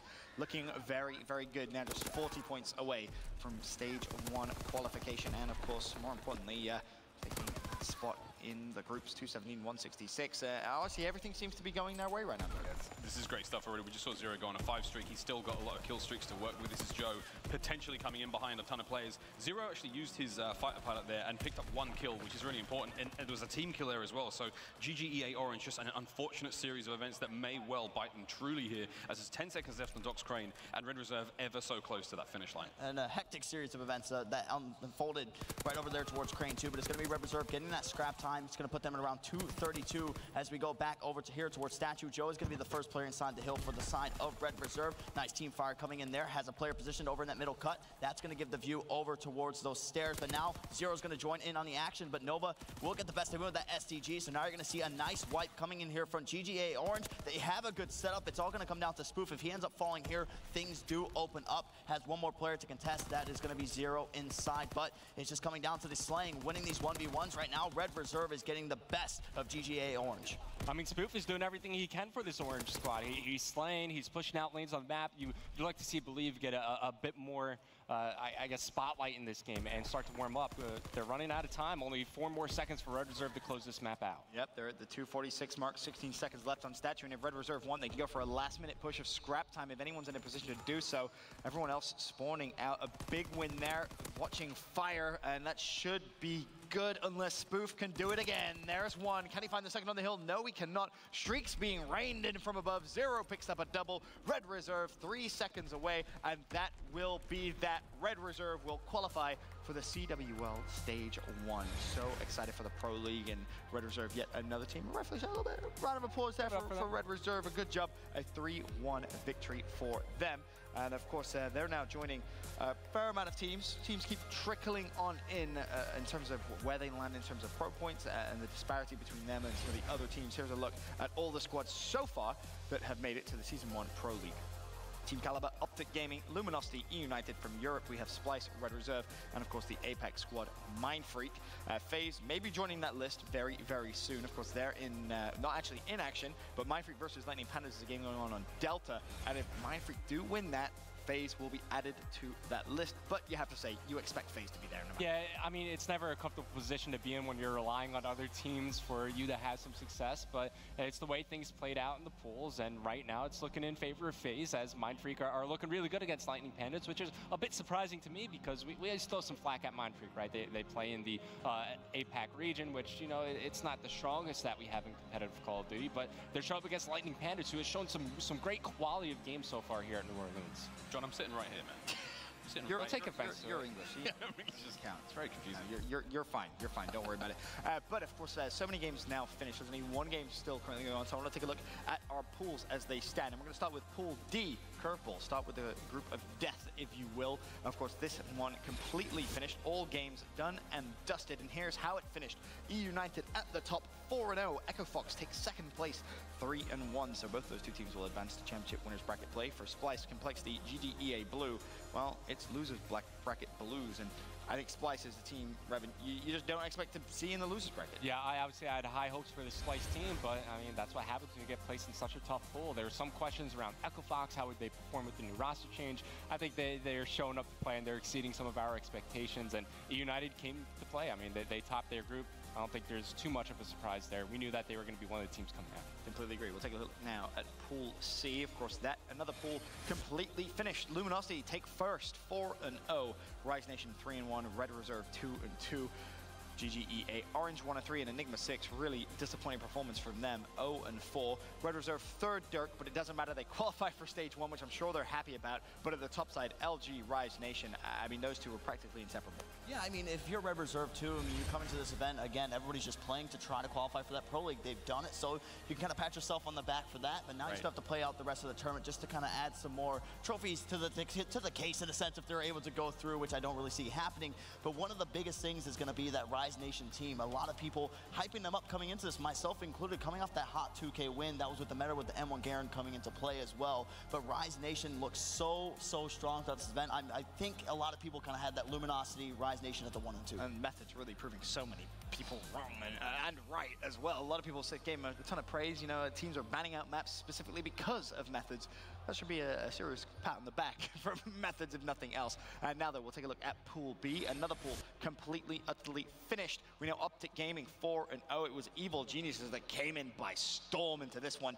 3-1, they take second place. And then the bottom 3 miles, 1-3 Team Envious, a 1-3 Vitality, and a 1-3 Epsilon.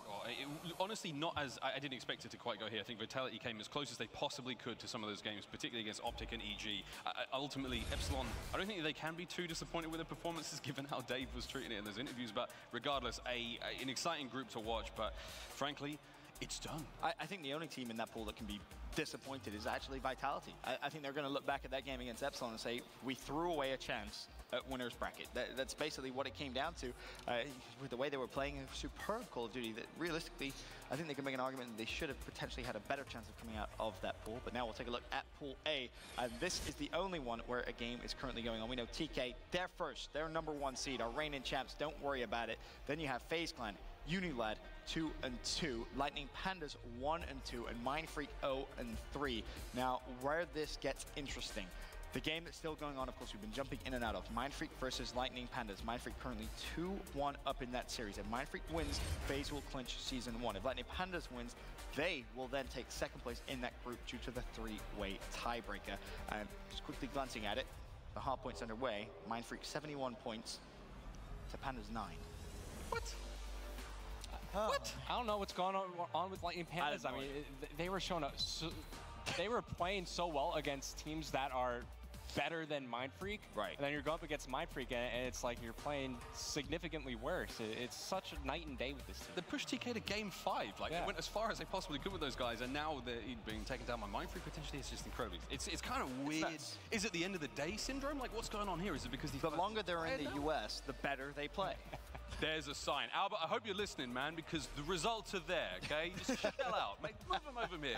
Get them a visa. Why not? It's going to be great. Hey, go the full 9 yards. Why not? Anyway, we can take a look now at our championship winners bracket. As things stand, of course, there will be a gap to be decided. But at the top side, Team Caliber will be taking on Rise Nation. Underneath that, E United will face Evil Geniuses. LG I mean, we know the scenario there. It could potentially be Lightning Pandas. And then at the bottom, Optic Gaming versus Echo Fox. I mean, wow. For me, Revan, I look at, to be honest, they could all be pretty good games. Everything's going to be a good game when we enter the winner's bracket. We talked about it on day one, how close the competition here is in World War II. I hate to see Rise Nation and Echo Fox on the opposite sides of the bracket because I wanted nothing more than to see both these teams match up sometime in this tournament. I'm just so excited. I mean, TK versus Rise, that's a wonderful one. It really is. An Optic Gaming versus Echo Fox. I mean, Dirk, which one of those games kind of gets you excited the most, if you will? I think it's got to be the Optic Gaming versus Echo Fox, okay. 100%. It's just a true test to see how this Echo Fox roster is really going to perform against one of the top talents in Optic Gaming as well. I do feel like with that roster change we talked about, like Revan was saying before, who won that trade? And with Echo Fox getting Aqua, they get a guy who's able to control his tempo. Not only can he slay out efficiently, but he's also able to just say, okay, guys, we take a little bit of a breather. I'm going to hold this cut instead of just running around. That's kind of what Gunless brought to the table. When you have Saints doing the exact same work, it doesn't work when you have two guys who are constantly going around. And you look at Optic Gaming, the same thing. Scump is that guy. Sometimes Karma leads a charge, but they feed off each other pretty well. But Karma is going to be more of that guy who can slow down the tempo of the game. So I think when you look at that matchup, it's so even all around. It could go either way. It's one thing to talk about team changes. Again, we've touched on it a few times now. There are good and bad team changes, and I think it's safe to say that it's been a very positive team change, both for Echo Fox and also for Rise. I mean, these are two of the teams, particularly Rise for me, who have been so entertaining to watch all weekend long. And, you know, that winners bracket round one, that's tickled my pickle. And if that doesn't get you going, I really don't know what does. And, you know, one of the matchups we haven't really talked too much about is that United versus Evil Geniuses match. I love watching former teammates go up against each other. We saw them play at Dallas, and we saw how that went. So I'm looking to see if Evil Geniuses can get their revenge here because they look like a completely different team than they did at Dallas. Obviously, they look a bit more polished, and they've come to play against some of their fellow top North American talent. Of course, let's not forget that losers bracket as well. A little bit of a shark tank. You have Splice down there, which could really cause a work, because you have Red Reserve down there as well. I think one of the issues is they may end up fighting against each other as opposed to lots of Europeans kind of getting into that kind of top 8, top 12. It's going to be tough. But the next game up on main stage, it's Rise versus TK. We get to see our reigning champs, and here's a look at our vetoes. Arden's Forest is going to make its way through. Rise Nation is going to pick that. Gibraltar will be map 4 if it goes the distance. Revan, you think that's good for TK there? I think that's all right. I've seen them play some Gibraltar a little bit. They look pretty competent on that map, and same with Rise Nation. It's a map that they like playing as well, so I'm excited to see both those teams go at it. Now, this is going to be the big ban for me. Rise Nation, okay. We don't like to see that. Okay. We don't like to see that. Well, here's the thing, too. When Lightning Pandas, we went the same thing. Me and Blaze had a discussion. We were talking about it's their best map, and if it's your best map, I say ban it 100%. But that's the thing. Lightning Pandas ended up beating them on Arden Forest. 6-5. Yeah, the first time it took a little bit to get to that point, but they were able to beat them. And I think just one of the biggest surprise bans for Team Caliber's London Docks. It's just like something we've never seen before. They've never played London Docks online.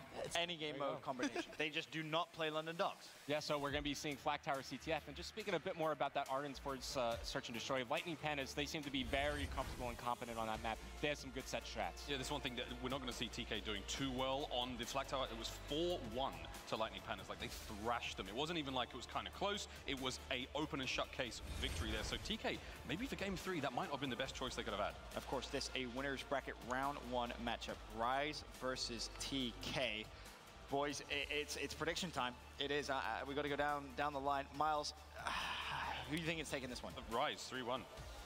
It's going to be Rise. They're going to maybe take the first hard point, will go TK's way, and then after that, it's going to be 3 in a row, and it's going to be sweet. I think TK is still going to remain perfect here on LAN. I don't think they're going to drop this one to Rise. I do see him winning in game number 4. Okay, game number 4 to TK. That would, of course, be a hard point in Gibraltar. Don't forget. Excited to see how TK is going to play that one. Revan? TK all day, baby. They're going to take it in game 5.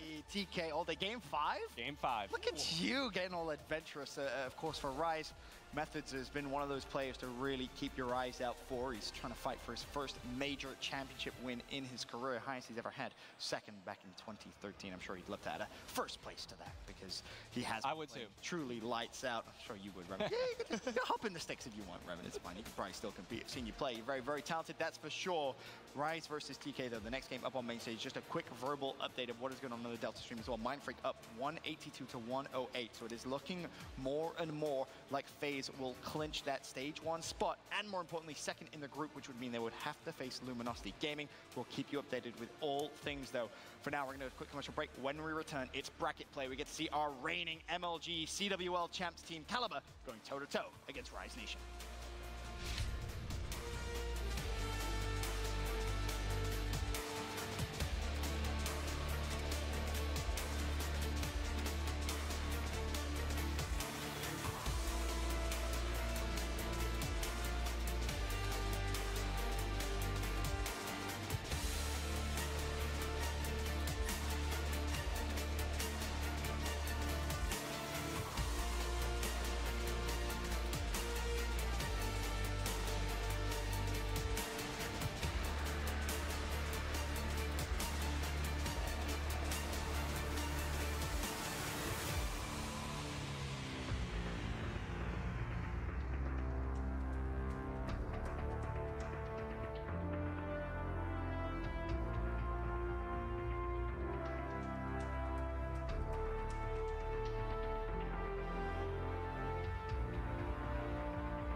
I've never felt what it's like to win. I was so overwhelmed with joy.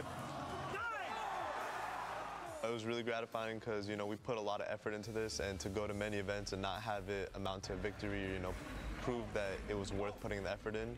To finally do it really, like, meant a lot to me. I was pretty annoyed a little bit when, like, the FG first got patched and people were coming to my stream and, like, oh, TK is going to be nothing now, blah, blah, blah. We're not letting us winning make us complacent at all. To stay on top of the game, you know, we acted like we didn't even win the event. We were practicing the way we were before Dallas, same schedule, maybe even more hours. I really try not to let it affect me or my teammates. We get on every day and we practice just like the rest of them, and I think that's one thing that is the reason why we're good, and I think why we'll stay good. Winning the first event's not a fluke. It just means that we were smarter than everyone else. We were ahead of the game. We learned the game quicker and we adapted faster than everyone else, and they just couldn't keep up.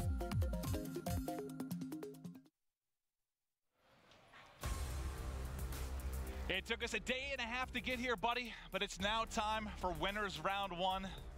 TK, Rise. This is going to be a treat. Not just winners round 1, Maven, the championship winners bracket round 1 matchup. And as you walk into the beautiful venue through the G Fuel Hall of Champions, that is the trophy that reminds everyone what we are here for. Welcome back. This is the Call of Duty World League New Orleans Global Open presented by PS4, and it's time for our marquee matchups, Maven. Up next on the main stage, Team Caliber going up against Rise Nation. And just real quick, before we get loaded into this one, Mind Freak just played Saviors for FaZe, man, with a victory over Lightning Pandas. Lightning Pandas with a win there would have got second, playing in champ bracket in the winners side. Instead, I believe they drop all the way to 5th. Yeah. That's unbelievable. I've never heard of that. Yeah. I've done so many events now. Have never heard of a team dropping from 2nd to 5th at one match outcome. There's a look at Rise Nation, a team that made roster changes and probably has improved across the board. They're going up against our winners from the CWL Dallas Open on the main stage. Look, we're at the caster desk now, Maven. It's good to be here. This means it is time for our championship winners bracket matchups. We're going to have Call of Duty action again for the next few hours and all day tomorrow, culminating in that grand final where we'll see one team take home the majority of our $200,000 prize pool and a hell of a lot of pro points. And we'll take a look at the maps here, kicking it off with a hard point on Ardennes Forest. It'll be back-to-back on Ardennes, Flak Tower for the CTF, Gibraltar hard point, and then St. Marie for the final search and destroy. And I haven't seen a ton of St. Marie. I mean, right after Gibraltar hard point, that's probably been one of the bigger bands. So yeah, a couple of those sneaking in, but here we go, buddy. Let's get it started. Team Caliber versus Rise Nation. Off the break, we're watching our CWL Dallas Open MVP accuracy. This man has used the FG42 more often than not this weekend. As he'll land that first date, it's 4 straight kills for TK, a flawless start for them. And TK have been 7-1 in hardpoint here this weekend. They've been lights out. I mean, I know they haven't dropped any maps at all, but in hardpoint specifically, they have been phenomenal. And that just shows the power of the FG42 right there. Still one of the better long-range assault rifles in competitive Call of Duty. For those at home trying to keep track of these 4 men on Rise Nation, they just had some roster changes a few short weeks ago. TJ Halley and Looney remain on the team. Methods, though, comes on over, as well as Gunless, who hopped over from Echo Fox. And Maven, I think they vastly improved, and it showed in that 1-2K victory they had. Yeah, no, it really has. They've been stellar. You mentioned a lot of guys going into that, but Methods, I think right now, if you're talking just respawn KD, is at a 1.26, which is tied for second with Formal. So he's been fantastic throughout this event. You can see why his stock was so high going into that roster mania right before the event. Well, we're on board now with Methods as TK get wiped 4 dead on the rotation, and that's a great start for Rise Nation, who looked to mount this comeback. Currently down by 30. They know all 4 players must be hitting from this back bridge side. DJ challenges 1. Weakens a second. Methods now in a beautiful position to lock down this lane as Rise Nation continue to break down that deficit. All Methods there, picking up 1, trying to get to the power position up top. Nice shots there to line up 1. I believe earns a couple of streaks there with that kill, and his teammates able to follow it up. So Rice, despite the fact they were in a little bit of an early deficit, starting to claw back in. And so many more FG42s than we've seen so far this weekend, Maven. It must be maybe a chance for them to try to counter the likes of accuracy. But so far, it's been a much more STG/bar heavy weekend. Not the case here. Yeah, this is a map in general that you're going to see primarily either the FG or the STG. Just because there's a lot of long sight lines, you're going to have a lot of those long AR battles, which isn't the case for a lot of the hardpoint maps. So we'll see who gets the edge throughout it. Just taking a look at who's starting off strong. Kenny of Team Caliber at 9-5. TJ on the other side at 9-6. When isn't Kenny doing well? Yeah, right. I think it's the case here. Kenny looking to be the first player on his team to eclipse 10 kills. Right now it is TK with a 10-second lead, and you remember those 2 streaks Method did earn earlier on could come into play as we move towards that middle street hard point. Continuing on though in this game, Rise Nation have fought back from that early deficit and have now taken the lead. Yep, they've got the spawns here for Bunker, doing a hell of a job racking up time. An ugly gunfight and a team kill comes in the midst of that.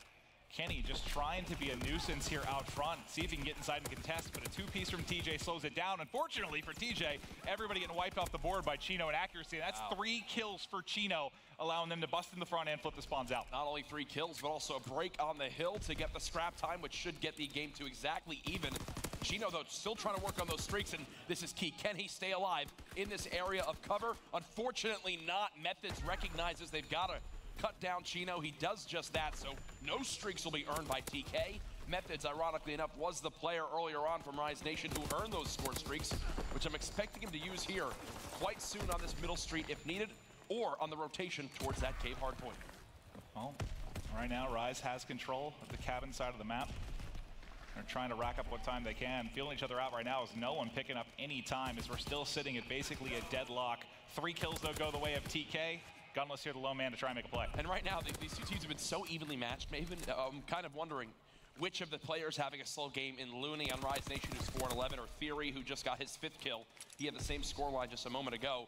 Who's going to turn up first? And I think once one of them does, their team will pull away. But those are also the 2 players, you know, on either side that kind of do the dirty work, right? They're the undervalued guys at times. They're not going to drop you huge slaying numbers usually, trying to pick up the entry kills. Not shocked sometimes to see them start a little slow. Well, what's funny is you mentioned that. I mean, at least Theory has a minute in the hard point. Looney's got 7 seconds. He's triple negative. He's got the least amount of time on his team.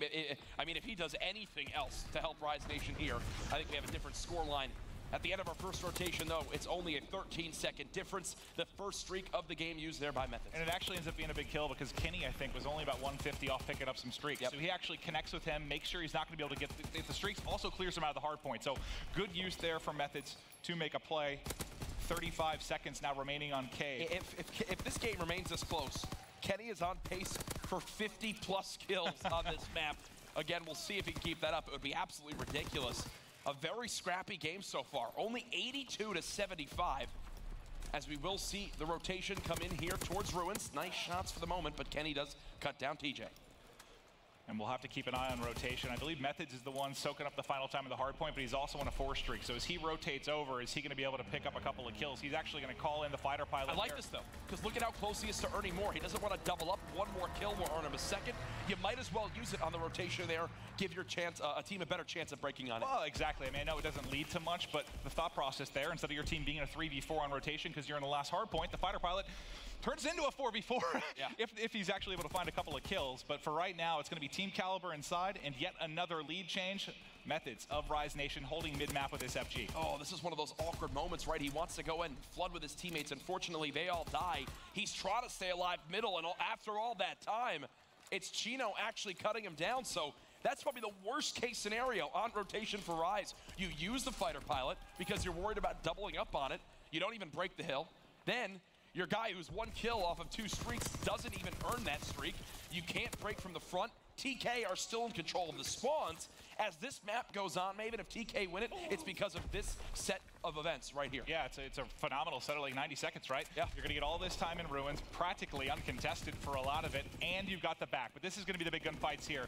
Chino getting pressured inside, a team kill from Gunless. Thankfully, he gets 2 on Team Caliber as well, allows them to push out the back. It's the Bell spawn now for Team Calibers. They're going to try to fight across, but suddenly what looks so sweet for Team Caliber quickly flipped on its head to Rise Nation. Yeah, and you can see TK still flooding that back side of the map.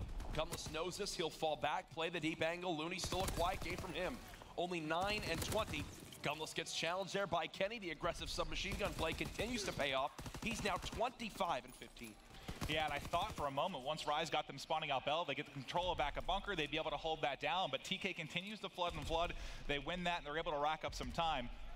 TJ now pushing through the backup bunker. Only 20 seconds remaining on this hard point. He's able to gun 1, but quickly traded out there by accuracy, Jack. Can we swap to accuracy for a moment? I want to see how close he is to these streaks. So, okay, about the same amount that Methods was on the rotation last time, and he dies right there. So good job by both teams negating these streaks, putting their focus and attention towards those players close to earning those score streaks. Well, here we go for now. Rise Nation, yet again in control of the cabin side of the map. But look at this, a bit of a split spawn coming in. It's a bridge spawn now for Team Caliber. Gunless going to have to quickly turn and swap. Unfortunately, it's a nade that soars in. But now you've got cabin control and you have them spawning bridge. You should be able to turn this into some time if you're Rise Nation. You need to get somebody in the hard point. Yeah, exactly. They need someone in the hill. That's the case. Finally, they do get someone on through.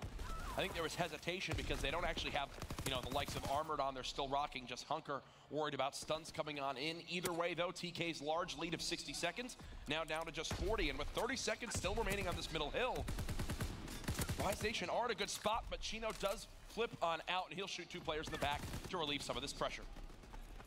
You get a decent amount of time here on the tail end of this road hard point.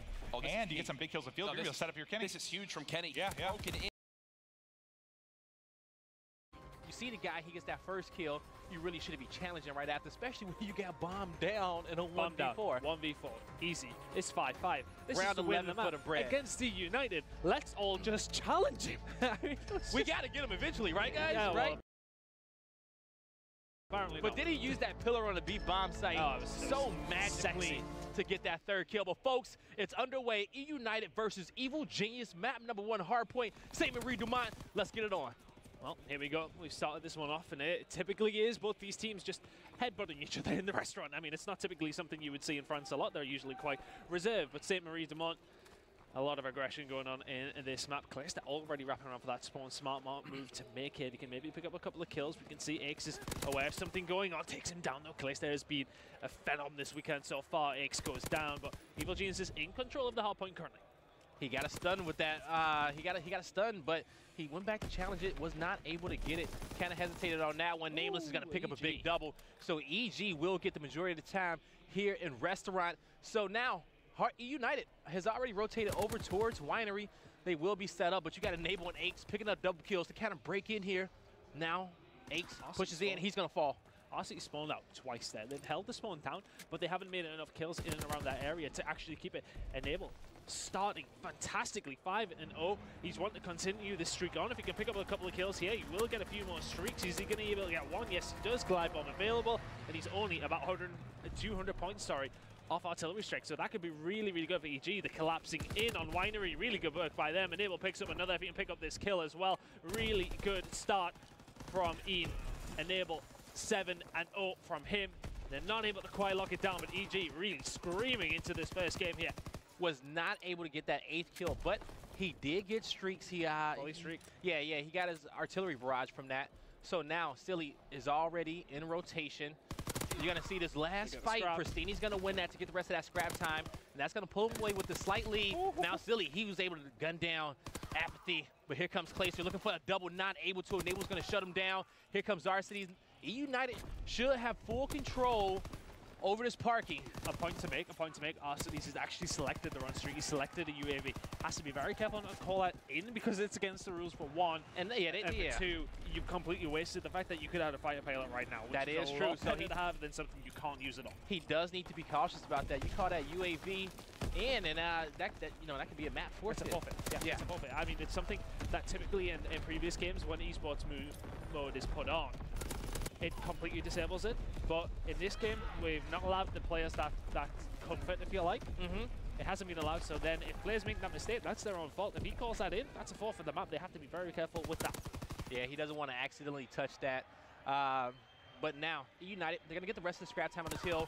In rotation, you see it's a mini-map. You got Evil Geniuses moving over there towards Lookout Post. You got Apathy versus Clayster. Clayster will beam him. Pristini is going to be in a prime position, top red, to get some sight lines, but he's going to get flanked by Aix. Aix looking for another kill, not able to get it. He was putting some shots in on Clayster, but Nameless, he sees him behind the lookout post. He's going to let him be, waiting for the rest of the team to get there.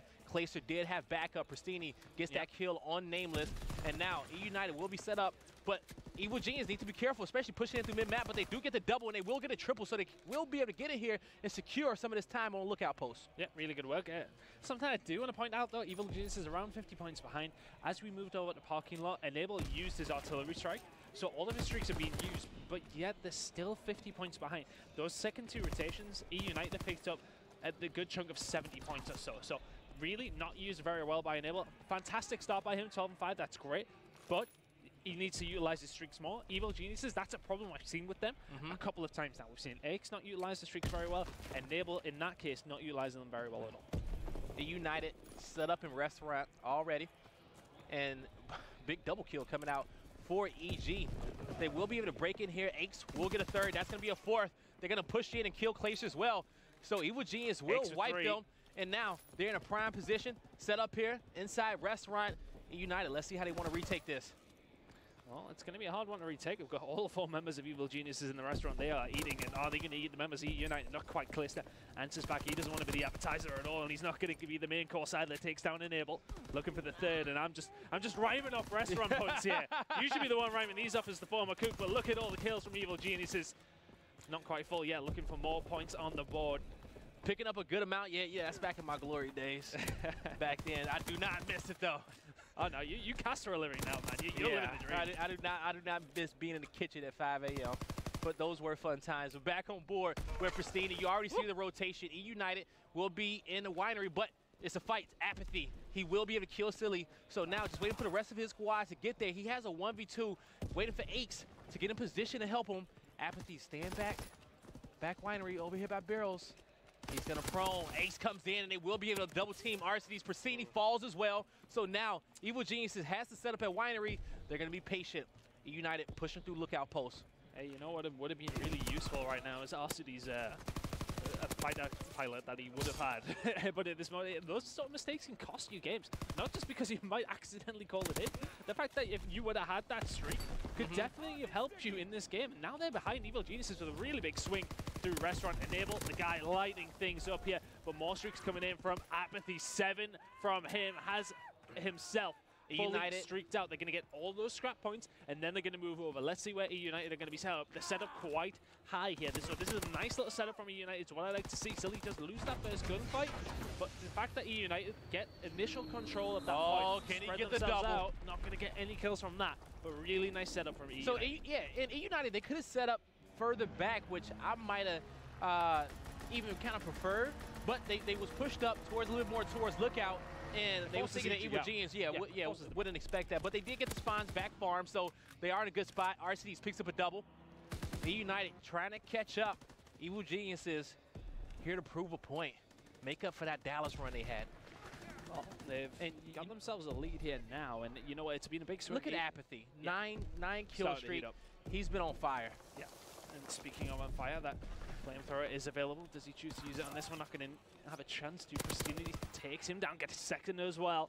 He's one of these players who just consistent numbers for this team. 16 and 19 currently, not fantastic, but putting up the kills where he needs to. We can see Enable already setting up towards the Lookout, and they've given up the Ghost and parking lot. Most of the points going over towards E-United, if not all of them. So good work by them. Backwards and forwards we go in this game. E-United have reduced that deficit, which was around 60 to around 10.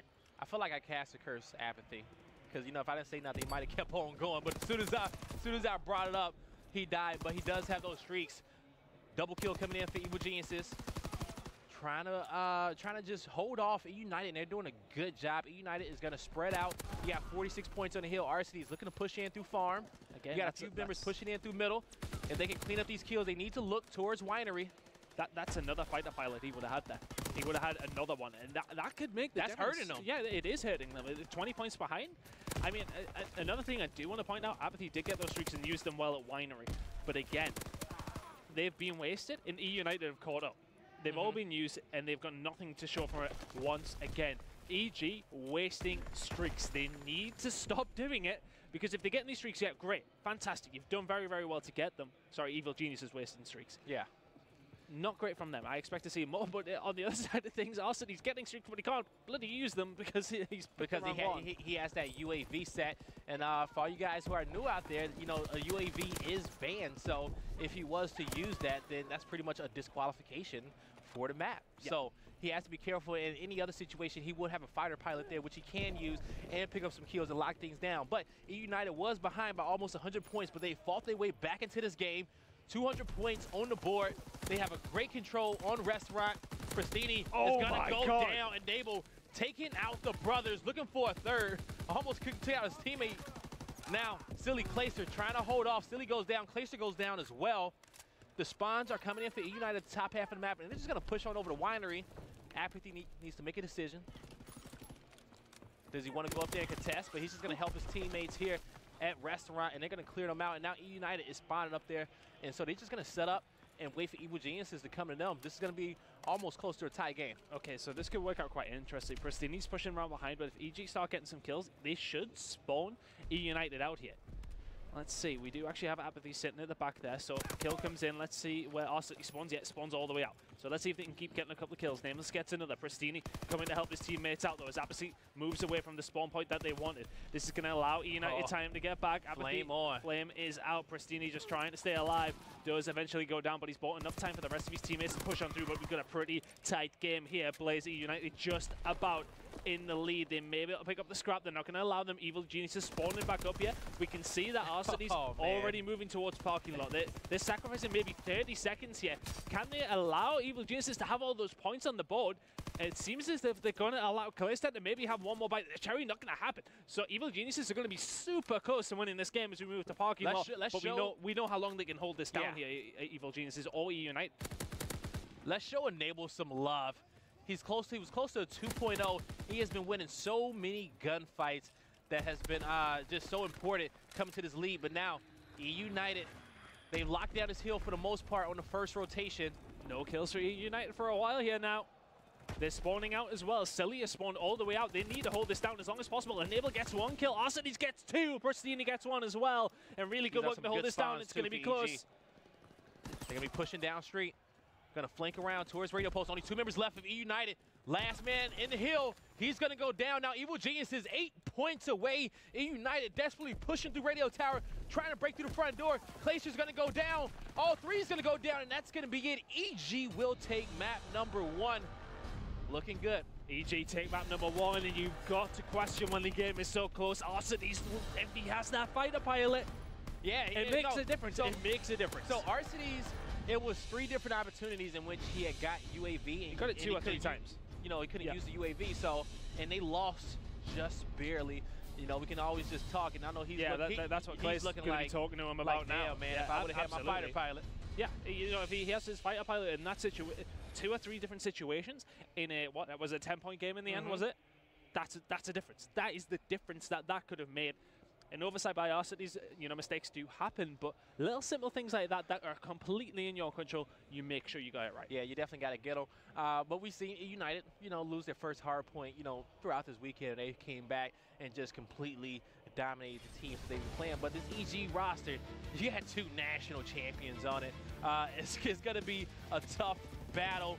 And this EG, hey, they're looking back into mid-season form, man. Yeah, they're looking exactly where we want them to be. I mean, United losing that first map there, we know United aren't completely invulnerable at all. It's been a long day, I forgot how to speak. But for me, I mean, I never knew how to speak. EG really coming into this hot. I mean, that open bracket run could have done what it did to FaZe at last event. We've seen them go all the way through. It gives you momentum. I know we don't try not to talk about that so much, but at the same time, it definitely pays truth here. I mean, we've seen FaZe do it last event. EG are beaming. Yeah, Echo Fox the same, maybe not to the same extent that FaZe did it, but EG clearly have that open bracket fire that has been available at Dallas. It seems to be available to them here as they take map number 1 against E United. Look at that restaurant. Wow. Look at 109 points.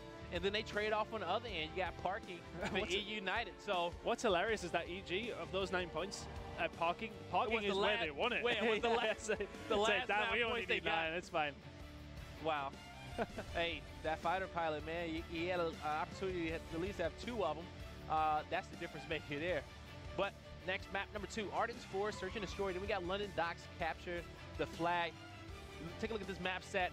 How do you feel when it comes down to who may have the advantage on Arden's Forest and London Docks Capture the Flag? I don't know, man. I really was leaning towards E United as a whole in this game. I was thinking maybe 3-0 or 3-1, but EG really comes screaming into that game. And I said we talked about that open bracket fire, and it's so prevalent clearly for EG. They're looking really good here, and E United maybe sitting a little bit cold here today. You know, they played 1 game, as far as I'm aware, against, I think it was GG Blue.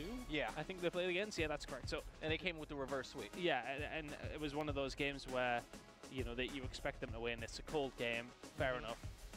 They're going to win it expectedly, but they've not really had any challenges today. EG have had to play 3 games today. They've had to play about 1,000 games yesterday to get so far in, but moving away from that. Enigma 6 against Millennium. This is a loser's bracket game. Millennium squad, I'm happy to see them. We haven't really seen much of them. Guncheat, I want to see better from him. If he's doing better than 7 and 25, they are a lot closer in this game because the rest of the team not doing too badly. So expect to see more of him. So how does this Millennium roster stack up to the other European teams that were in full play? They've had their struggles. So they've really had their struggles this year. They're one of those teams where, I mean, you look at the roster on paper, could do all right, but they've had big issues. I do know that, you know, I mean, PD was nearly dropped at a point. You know, they've thought about making changes, but going against Enigma 6, who have not won a game in pools, to be losing this badly, I mean, they haven't won a game all of it. So saying that, this first map, so it'll be interesting to see how that series does move on. This is a do or die. Loser goes home. I don't know what placing this would be for. I think it's maybe like a top, top 24, 16 maybe. or top 24. Yeah. So this is the last place in Enigma 6, so it should be top 24, I think. I think you're right, yeah. On board with Sensor. You see him 28 and 19. He's going to get gunned down. Now, I believe we are in a second rotation of heals, second or third rotations of heals. And you take a look at the scoreboard. I mean, gunshot. He was 9 and 28. That you can say that's probably the key factor of why Millennium is getting blown out in this first everybody map. else is breaking 20 kills here, and Gunchi is 10 and 29. I mean, that's the inevitable difference, unfortunately. I mean, I'm definitely going to have his girlfriend blown up. I've been getting abuse off the Australians. I'm definitely going to be getting abuse off Gunchi's girlfriend now. Your own people? Yeah, oh yeah, even my own people. Kerry's a ruthless girl. 11 and 30 from him is not good enough at all. And they're down in this game by 130 points, roughly. I mean, we need to see more from Gunchi. He's a veteran in the team. We know he can bounce back. Known for his consistency in games, but we want to see more from him.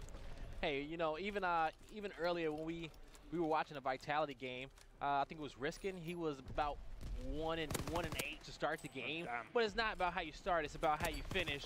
And you know, he won him that game in the end. So Gunchi can definitely step it up. It's not over yet. You know, we've seen some crazy comebacks. I mean, if they can keep the bunker side spawn and get the rest of these points, what they'll be at like 1. Let's see, so they'll be 145-ish. And if they can hold it down, they'll be back in touching distance, maybe. I mean, it's not out of the question, but they are going to lose those final few points there as well. Not ideal. They need every single one they can get at this point. But yeah, I mean, we try not to talk about kill to death ratio so much, but when there's such a random factor like that into it, it has to make a difference. It has to. When you look at it and you look at the scores, and it's just like, okay, well, how do we break this down? Where is the big difference in skill between two teams? Where is that weakness? The first place you will look is the KD. That's the one of the easiest and most obvious ones to go to. Okay, so something's just been whispered in my ear by our beautiful production team. So if Millennium lose this series, then Vitality, Epsilon, and Unilad all qualify for the Pro League. Oh, automatically. Okay, so the one that's holding off with everybody from going through is Millennium. Yeah, they could be the difference here. They're clearly the so it's Unilad, Vitality, and Red Epsilon. Unilad, Vitality, and Epsilon. Okay, so if Millennium loses this, all of them go on to the Pro League, and that would be it. That's a all right, well, so you European fans, you got some tough decisions to make. I mean, Millennium have had a really poor, I mean, it's going to be hard for them to make that. Even if they beat Enigma 6, I still think they have to finish a couple of more places ahead. They would definitely have to finish ahead of, I think it's Epsilon the furthest down in that one. So, I mean, that's going to be a tall order because I know that Epsilon are one step ahead in the bracket, and Epsilon are a good team. They could be end up even facing each other potentially. So, I mean, that's something to look forward to. I mean, Millennium and I guess that would be a good matchup. You know, just the fight to get into stage 1. But they're obviously struggling against Enigma 6 in that one. Gunchi having a poor first map. I don't want to hit on them too much about that, but at the same time, it is. And you know, it happens. Yeah, it definitely happens, and that's only the first map in the series. Can definitely turn it around. But our matchup going on is EG versus E United, and we're about to be going into map number 2 soon. That's going to be St. Marie Dumont, S&D, I believe. But to take a overall look of our winners bracket this event, Optic Gaming versus Echo Fox, Luminosity versus FaZe Clan. Then you got E United versus Evil Geniuses, and Team Caliber versus Rise Nation. So that Team Caliber Rise Nation game is already ongoing. I do believe Team Caliber were up in that one, but at the rest of the games. I do believe we have Luminosity FaZe Clan after this, and Optic Game and Equifox is going to. Actually, I'm not 100% sure. And just to give you guys an update, if you don't already know, Team Caliber is up 2-0 on Rise Nation. 2-0. Okay, I was pretty sure that they were definitely up. But Team Caliber looking like there the you go, strong changed team. right in front of our faces. Ah, look at that! It's just live updates, and we've got one of those 2 games on Bravo, and one of them on Alpha as well. After these games, of course, and that will finish out the night until Championship Sunday tomorrow. Yep, Luminosity versus FaZe Clan next. Definitely good matches across the board. If you had to do predictions on who goes to the semifinals. Well, I mean, I'm going to lean towards E United in this game. I'm obviously going to lean towards Team Caliber on the top. FaZe Clan, Luminosity. I would have to say Luminosity. Optic, Fox. How can you not choose Optic? I mean, realistically, we expect them. For me, Optic, FaZe, E United, TK. That's you think FaZe beat LG? Yeah, that'd be my prediction. All right. Hey, but I'm not an analyst, right? So you can't believe anything I say. You know, hey, we'll see. But after this, this is CWL New Orleans. Yeah. And the next event after this is going to be CWL Atlanta, and that's going to be March 9th through the 11th. 160 plus teams, and you know what? It's gonna be a good one. I've never been to Atlanta before, actually. I've never been either. Except from just connecting through airports, because they have one of the biggest airports. Right. But other than that, I've never been, so I'm excited for that. Are you only been to Birmingham, man? We'll find out, because that's the event after CWL Atlanta. Birmingham. It's gonna be a good one. Going to your homeland. The homeland. Your homeland. The homeland of cold and chicken. I don't actually. That's actually all foggy, cold, and cloudy over there. Yeah, I mean Birmingham is it's nice. Yeah. I bet you if I was to open up a tanning salon, I'd make so much money in the UK. I mean, there's a lot of them already. I'll be honest with you. I'll be honest. It's a cold place. Yeah.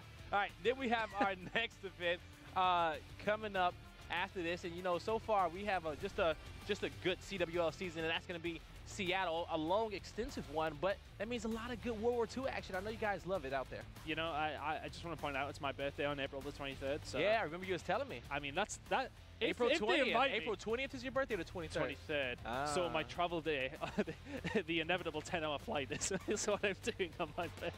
Dang, that's going to suck. You got to be on a plane that long for your birthday? 26-year-old, and I'm going to be sitting on a plane for about 12 hours. Well, if I'm going, of course. Let them know at the airport they may give you first class. That's a fair point. That is a very fair point. Hey, they did it to Ben one time. Right? I am absolutely going to try to do that. You've maybe possibly made my flight. After this event, the big one, the mothership, all right, is CWL Anaheim. If you've never been to a CWL Anaheim event, I will tell you that it is a magical experience. I ain't been there either. I have not been anywhere in America. This is they only started inviting me over this year, man. I mean, I suck now, but I must have sucked even worse than the last few years. Well, I feel the same way. Hey, but we're happy to have you, and that's going to be a good one. And I believe that's it for them. And after that one will be our champs, but that's not announced yet. Yeah, that's in. It's been announced that it's in August sometime. But we don't know when yet. We don't know when. It's in August. That's we don't know. But this one, we'll see when we get this game back underway. They're getting everything set up. But I know EG is feeling comfortable with this 1-0 lead against E United. But hey, E United roster is so damn good. You just cannot, you can't take them lightly. You can't count them out with any and at the same time, you can't count out EG. You got 2 national champions on this team. So, hey, we're gonna see what happens. Ace has been playing phenomenal this event. He's back to form. He is, definitely. I mean, that's something that we didn't see from Pat in Dallas. We didn't see those numbers that we know he can put up. We know he brings a lot more to the team than just slaying, but we've seen him play very, very well so far this weekend. Let's see what he can do here in Search and Destroy. Toby. Didn't catch anybody with that one. I tried to bless him. Yeah, I know. You tried to bless it. You tried. But Nameless will get first blood on Silly. He's going to get crossed from mid-map. And Nable's going to trade off there with Pristini. Ace gets one more, all up to Clayster. He knows where this. He's going to get cut down. Might know where they are, but it doesn't matter in that scenario. First round going over to EG. And wow, man. I mean, they have started this very, very well. That hard point went their way. There's a lot of discussion going on between these United boys. And they know they're not out of this at all. I mean, there's still a lot more. Still a lot more card to be played. Yeah, there's a lot more card to be played. But at the same time, they're on the back foot here, and they need to start stepping up. And they've been having fun. They've been playing very, very comfortable with this event. We've seen Clayster with the duelists early on, just making plays and having fun. And, you know, even kind of slightly trolling some teams. But, hey, when you're having fun, you're winning, it's all good.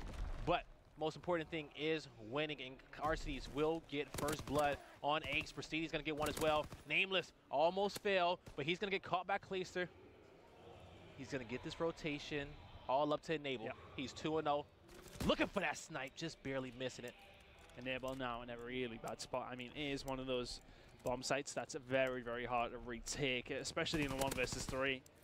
I mean, it's hard in a better situation than this number-wise. Scope out. He's gonna slowly check these rocks.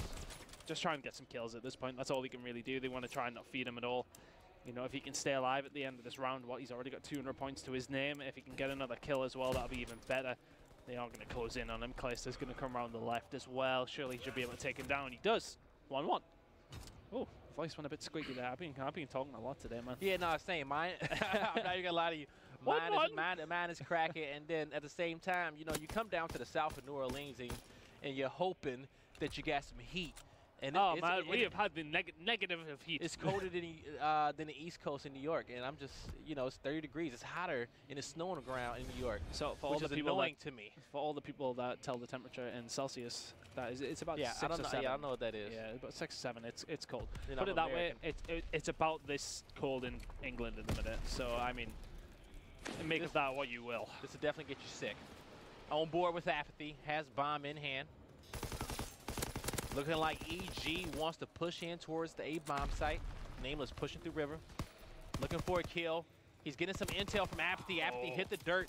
Nameless able to trade off. Ace gets a kill as well. Nameless falls 2v2. Enable goes as well. All up to Ace, 1v2 situation. Clayster's picked up 4 in a row here now as well, so 400 points for him. Very close to streaks. Ace with the FG 42. I expect a slow round from him, just trying to look for a pick if he can. They're going to try and give it towards Clayster. He gets it as well. 3 kills in the round for Clay.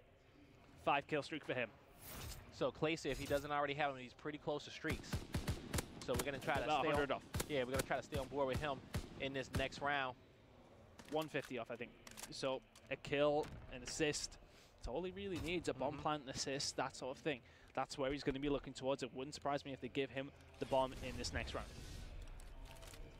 Now, is he going to get it? Nope, they're going to give it to Silly. He's going to continue doing his thing, but he will just decide to pick up the sniper and look for a kill mid-map. Oh, there it is. That's what you want him to get. He's still a bit short. 25 points off from the fighter, 50 off from the glide bomb. He's going to see him through the smoke, not able to get him. Inches away from taking Nameless down there. He just needs an assist. Pristini down. An assist would be good enough. He's watching behind. He feels the presence of X behind. There's the head. There's the kills. And there are the score streaks. 50 off the mortar as well, which hasn't been as influential here this weekend. But EU United get the round as well. Now, 3-1 now. I like the play from Sniper Clayster. You know, he's a dominant sniper, and he's that close to streaks. Let him play passive. Try to get some picks. You can count on him to do that. And he got his streaks off of that. Well, there you go. More kills on the board for Clay, and EG on the back foot in this S&D, but as said, they are still 1 up in the series. On board with Nameless, bomb in hand for Apathy. Clayster still has not died, but he's already fully streaked out, and that's the most important thing. RCD's top ruins. Not gonna get forced out just yet. That nade's not connected, but Nameless is gonna push in, clean up, and Able gets the kill as well. 4v2. So here we go. This is what EG need to do. They've got control of that beast bomb site completely. Clayster and Silly gonna look for a retake from either mid or towards A, but there is actually Enable waiting on the pushing over that side. So Silly has really called himself out there. Clayster takes down Nameless. Clayster takes down X as well. Stop feeding this man streaks. The streaks are now going to start coming in. Apathy is in a bad spot. He's going to go down. Silly takes him out. And this is nearly a 2 versus 4. It's only Enable left. Clayster and Silly, can they get the defuse here? It's all been Clayster with the snipe. The timing. He's going to get taken down, but has he got time to defuse this bomb? Enable, is it going to be able to check it? Silly's going to not be able to get the kill, and Enable gets the 1 versus 2, but EG making things very, very difficult for themselves here. Yeah, they did come out with that round. Clayster almost went huge with him and Silly clutching that 2v4. That was a big double, but Enable, you got to give him credit. He came through. Got the flank on Clayster, had the time, he knew to check that bomb right away, and Silly just, you know, he had to contest with it. He couldn't keep defusing that. But good job there to enable.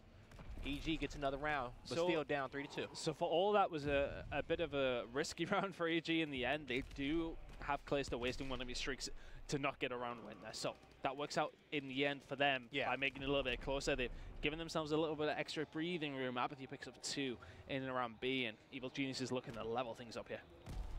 Clayster looking for another target. The bomb's going to rotate towards them, so it looking like E United wants to commit towards his A bomb site, but the intel comes out. Clayster looking for that kill, but not able to get it. Enable picks up 2, Apathy picks up 2 in that round. Really good by EG there to level things up here. 3-3 now, and I don't know, it seems like a bit of a strange S&D. The defensive rounds seem to be being won backwards and forwards, and only off the back of really good play by Clayster of E United getting a couple of rounds here, and Nelly getting the last one as well. But in the end, 3-3 now, and let's have a look at the scoreboard. Enable 7-3, really good work from him. Clayster 9-3 is the standout guy, but Enable 125 points off those streaks. Has to be careful not to stare into Clayster's scope once again. I mean, you really don't want to go anywhere near him right now. Nameless had him behind a bush, waiting for somebody to push up to ruins, but they're going to back up slightly. They want EG to push in here. The fighter pilot came through. Woo! Nice 2 kills for Clayster. That was good bait, you know? Yeah. They knew EG was going to take that opportunity to flood into the ruins. They baited them in there, used that fighter pilot to pick up a few kills. That's the assist, gets a kill, gets another kill to end the round with the final bullet of the fighter pilot.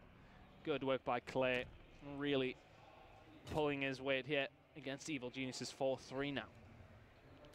Nameless on your screen. One of the veterans of this team. Well, hell, the whole team is veterans. And I want to say, everyone's veterans. I want to say collectively they're the oldest team that's competing. And I want to say they're all only about like 25 across the board. I think that's right. Yeah. I would say it is. Yeah. Okay, I trust you. There we go. So you can trust me on that one. I know that intel. Aches told me himself. But Nameless gets the double. About to get flanked by RC. He goes down. 2v2. And Arceles will feel personally responsible for that last map. I mean, he realistically has to. I mean, that could be the difference maker if he has that fighter pilot in the previous game, but now a 1 versus 1. Huh? E United win the round? I think the time must have just worked down there. I didn't even actually notice, to be honest with you. Too busy talking about Arceles in the last round, in the last map, sorry. And E United just run the time down there. Nah, it was a 1v1 towards the end there. Yeah. Yeah, it was, right? Yeah. Okay. We're just we're clearly not paying enough attention. Yeah, we're going to let that one slide. Okay? We're going to let that one slide. So E United win the round either way. Yeah. We don't actually know how they won it, but we'll ignore that. But one round away from taking this one. Smoke goes out. The push coming in towards A bomb site. Looking to pick up a few. They're pushing through river. E United is in some good positions. In cabin behind his rock. Nameless not checking his left. He goes down. Pristina gets one as well. Bomb is down in cabin. E United knows it. Now Aches needs to rotate over here with Enable, but Enable picked up a double. Leaves Aches in a 1v2. Definitely a more winnable situation. Absolutely a winnable situation, and let's see if Aches can do it. And the bomb is exactly where he needs to be on top of that A bomb site, but E United knows this as well. Yeah, E United know exactly where it is. If he had it, he could rotate to B, but that's why E United are playing towards A. That's all he needs to do. They know he's going to come for the bomb eventually. 35 seconds to go. Axe's play here is a hard one to call. I mean, he has to either choose one of 2 entrances, essentially, and see if one of them pays off. Is he seen silly towards that back area? Yes, he has, but is he aware that Arceles, the twin, is there as well? No, he is not. He gets taken down. And that is going to be the round and the map over towards E United. E United ties it up 1-1. Looking good. And that hard point, you know, we talked a little bit about how it all came down to, you know, it didn't all come down to it, but it was, they won by 10 points. EG won by 10 points, but Arceles, he had that UAV. And he got that UAV 3 times, and those could have been 3 fighter pilots, which would have made the difference for E United in that map number 1. But it could have definitely made the difference. I mean, now, if it was a blowout and they won by 100, then I'm like, oh, okay, it might not make that difference. But since it was just 10 points, that would have been it. Yeah, it definitely could have been it. I mean, hypothetically, we're talking here, but at the same time, those 10 points, really, we can safely say that it definitely would have made some bit of a difference, but United do answer back. Speculation, but I'm pretty sure some people out there in the stream agrees with us. Map number 2 is London Docks CTF, which map number 3 is London Docks CTF. And now, Ton, just to talk a little bit about that, how do you feel about it? Which way can it go? Oh man, I mean, you got to feel for E United here. I think they should have won that first map. And they look great in this S&D. They look very good in the S&D. I think if they can win the CTF, I feel like they'll go on to win the series. I think that S&D game was very, very good from them. And in the end, I think if we go all the way to the last map, they've got to be the favorites for it. I mean, I want to see how they actually end up winning this round. Did the time wind down? Yeah. I didn't even see in the end. No, it seemed as though there was like 50 seconds. Because, yeah, I was just confusing around because I saw they must have planned it. I mean, I didn't even realize at that point, but either way, they won it. Yeah. we don't need to worry about that anymore, but there we go. I'm actually going to go back and look for that one. Yeah, we need to look. Yeah. I'm just curious about it. See the box score. Clayster, 14 kills, 4 deaths, 3.5 KD. He was just blaying faces with that sniper during this matchup. Now, United, they're looking good, but I do agree with that. Whoever wins the CTF will win the series. Yeah. I think if EG win this, they win Hardpoint or Den. But USS Texas, if we go all the way there, I do feel like E United are the favorites for that one. But all right, folks, don't go anywhere. It is Saturday night, and we have started the championship bracket. E United versus EG. We'll be right back.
Due to advancements in technology, 35% of important workplace skills will evolve by 2020.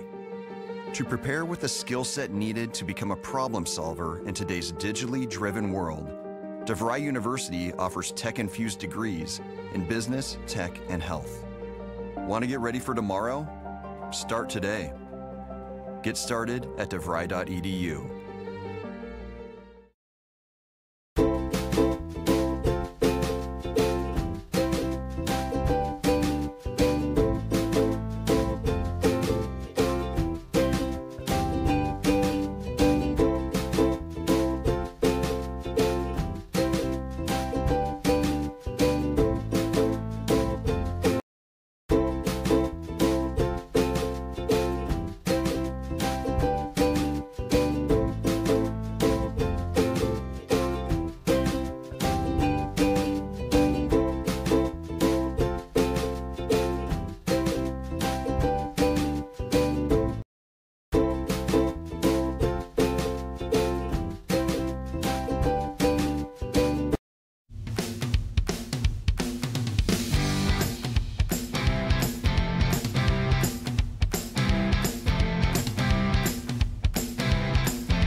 New Orleans. The championship bracket has started. Our matchup we got underway for you is EG versus E United, currently tied 1-1, and we're about to head into London Docks CTF. I'm looking forward to it, man. After a very close hard point, the S&D leans towards E United fairly comfortably. In the end, we will look back at that Arcity's mistake of not picking Fighter Pilot and picking the UAV instead as a misplay. Yeah, as definitely a misplay. Are you mirroring the pink shirt, by the way? No, I was just thinking in my head how after every map you take off like one article of clothing. Yeah, I was. He started off the stream with the jacket. Don't worry, cool. Hey, I enjoy the sight. Don't worry about it. My shoes and socks are off as well. The pants are next. But well. The London Docks CTF, what are going to be some keys to victory? I think it's one of those ones where we see a lot of flags being pulled. It's one of those things, if you can get even just a little bit of control and you pull the flag, you can gamble quite a lot. I want to see if teams can gamble and make it pay off. It's one of those things where you don't even need to have fantastic positioning to get flags on this map, so you can be really punished for not even playing that badly. Yeah. So I think if teams start making gambles and making it pay off, we need to see big clutch players coming from either one of these sides, on defensively, on the attack. We want to see people wrapping around at the right time and pulling flags at the right time. It's quite a, in the end, a bit of a complex map sometimes. You've got to really know the best time to pull, and which tends to be most of the time. It's a tough one to call. I think pulling flags, making gambles, and making the gambles pay off is definitely what and then also another thing is, you know, the side. It is a favorable side, and that's the side that E United has spawned on, all because when you run that flag through fire, it's a little bit easier than trying to run it through barrels as well. I mean, barrels still has that cover as well. I mean, I would say the difference is a little bit negligible. You can shoot through the barrel cover. I don't think you can shoot through the cover on fire, that wall. Yeah, you can, but at the same time, as soon as you pass that, it's still hard. I mean, there's so many different angles that they can run at, so it's difficult. It is difficult, but on board now with Evil Geniuses, and the slowest start to capture the flag, London. Uh-oh, you didn't mean to do that. I mean, that was a terrible grenade by X, and can we restart the map?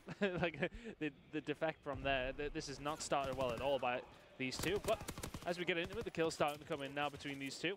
Let's see if anybody can start, get a little bit of a break here, slower one. Enable gets 3 kills off the bounce that, and they're making their way forward. Enable looking good, sitting at 3-0. Controlling dockside on stairs. Has his teammate Nameless on statue. They're just controlling mid-map. Pristini overextended, but he's going to get caught out by Apathy. All the rest of the United members are accounted for by EG. EG slowly approaching into barrels. They will be in coal. That's going to be Aches picking up a kill. Now that gave his teammates right to push into barrel. They knew they had a guy down. Arceus, can he hold this off? But he's going to fall now. The flag being pulled through barrels. Clayster looking to make a stop. Yeah, that's gone. That's absolutely gone. Clayster's going to get nowhere near. The cover is very, very good. And EG are in a position to maybe pull again if they can make this kill. Pristini shuts that down, so good a defensive work by E United in the end, but they do lose the flag for their troubles. Let's see, looking at where everybody is. I mean, Nameless is in a bad spot. He has been spotted. You know, E United have to turn around and they have to make those kills now. Nameless takes down Arcities. That's going to put even more pressure on them. Clayster needs to clean up here. Does so onto Nameless. Looking for the second on Apathy as well. Not going to be able to make it. Apathy beams him with that PPSH. And he's close to full streaks here. Only man that was alive for a second was Pristini. He's going to be in barrels. Aches tried to push through Cole. He's going to fall. Apathy looking for a kill. Approaching barrels. Nameless gets one. He's going to get Clayster. That's 2 down. Looking for the third. Arcities pushing upstairs. He's going to get one as well. Now Arcities, he gets another. Also, especially with that nade, now Silly's backing up. E United is going to play slow, wait for the rest of their teammates to respawn before they do anything. They haven't really been able to get any mid-map control for the past 2 minutes or so. Well, maybe like a minute and a half. So E United eventually going to get past that mid-way point and maybe try and get some control. They need to slay out, push through fire, and then think about pulling. And it's one of those maps where you don't need to make that typical second round of kills. If you can make a few and get yourself in a position to pull, you should do it. And Enable's going to have to defend here. They are waiting slowly. They try and get this pick on Enable. They get it. The flag is gone, and that is gone. Unless you get a crazy nade from Ace. That would take a hellish Kobe. And then it would take the follow-up as well. Now, Evil Geniuses call that in. But again, why? Why? What's the point? So, okay, you haven't got anybody near it. It spawns up in a good place, but it's not close enough. The flag's and they have already pulled the second one. Yeah. So now this is the time where you need it. You're in a better position to return that if you do get the kill. Complete waste by Evil Geniuses with the streaks again. I feel like I'm flogging a dead horse. It's constant. and they're just picking up the kills. Got some streaks. Arcitys was one off from, he has 2. He's one off from his artillery barrage. He's going to get that kill on Apathy. He is now 25 points away from artillery barrage. Already had the fighter pilot in the glide bomb. Clayster pushing up through Crane, trying to get Nameless. And United, they found their flow, and they pulled this flag out again. Being ran by Silly. The Nate is going to tag him. He's going to slow down. So yeah, Apathy's got a chance to return. Yeah, he's going to go for the smart play. That's the best thing to do. He's going to be able to get away pretty much unscathed on that one. Yeah, he's going to have some help. Yeah, and he's going to be able to get away with that one. The glide bomb coming in there, just going to slow things down. Arcitys does take down Ix. And this could be has good the right for Evil streaks Geniuses. now. The streaks coming in. Are they going to be able to take down Apathy? Pristini gets them both, and that's a hellish glide bomb there. Clayster gets the free return. That's another flag for United. Wow. They almost put themselves in a good spot. But as you can see, Arcitys, 11 kills in a row, and he has not stopped yet. 11 without reply from Arcitys, and he's looking to maybe double up on those streaks. I did it again. Eventually. Every time I maybe you should address just it, stop talking when people are on streaks. But if I don't address it, somebody's gonna be like, "Oh my God, he's on an 11 kill streak and he's not addressing it." But every time I do, he dies. That proves it. I'm not gonna do it again. You can do it. You are the curse. You can do it. Yeah, I am the cast of curse.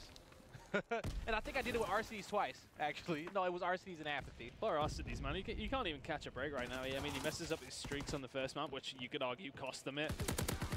Goes on streaks and then doesn't get any props because you end up calling him out and he ends up dying. I mean, man. But they're 3-1 to the good at the halfway point here, and they are 1-1 in the series, looking to get a lead. They're feeling good. And as we said before, you know, they've kind of started off shaky in previous series.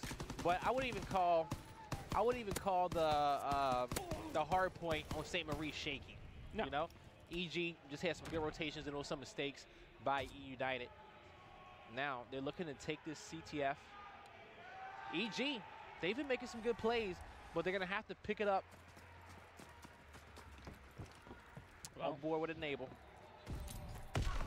Let's see if this one starts as slow. I feel as if Evil Geniuses wanted to. I mean, you've got to really look to the scoreboard here. Nameless and Ix not putting up 6 kills between them. Silly's not having a great game either, but it just seems as if E United slaying better in the middle of the map, and they really started slaying fantastically well when it got to the point where they were in the enemy base. Pristini now pulling that flag away for E United. The glide bomb coming in just to help them out, push that one through, and it will do. Clayster picks up another 2. Faultless play from E United with their streaks, whereas EG, you could argue that that's been one of their biggest weaknesses so far this weekend.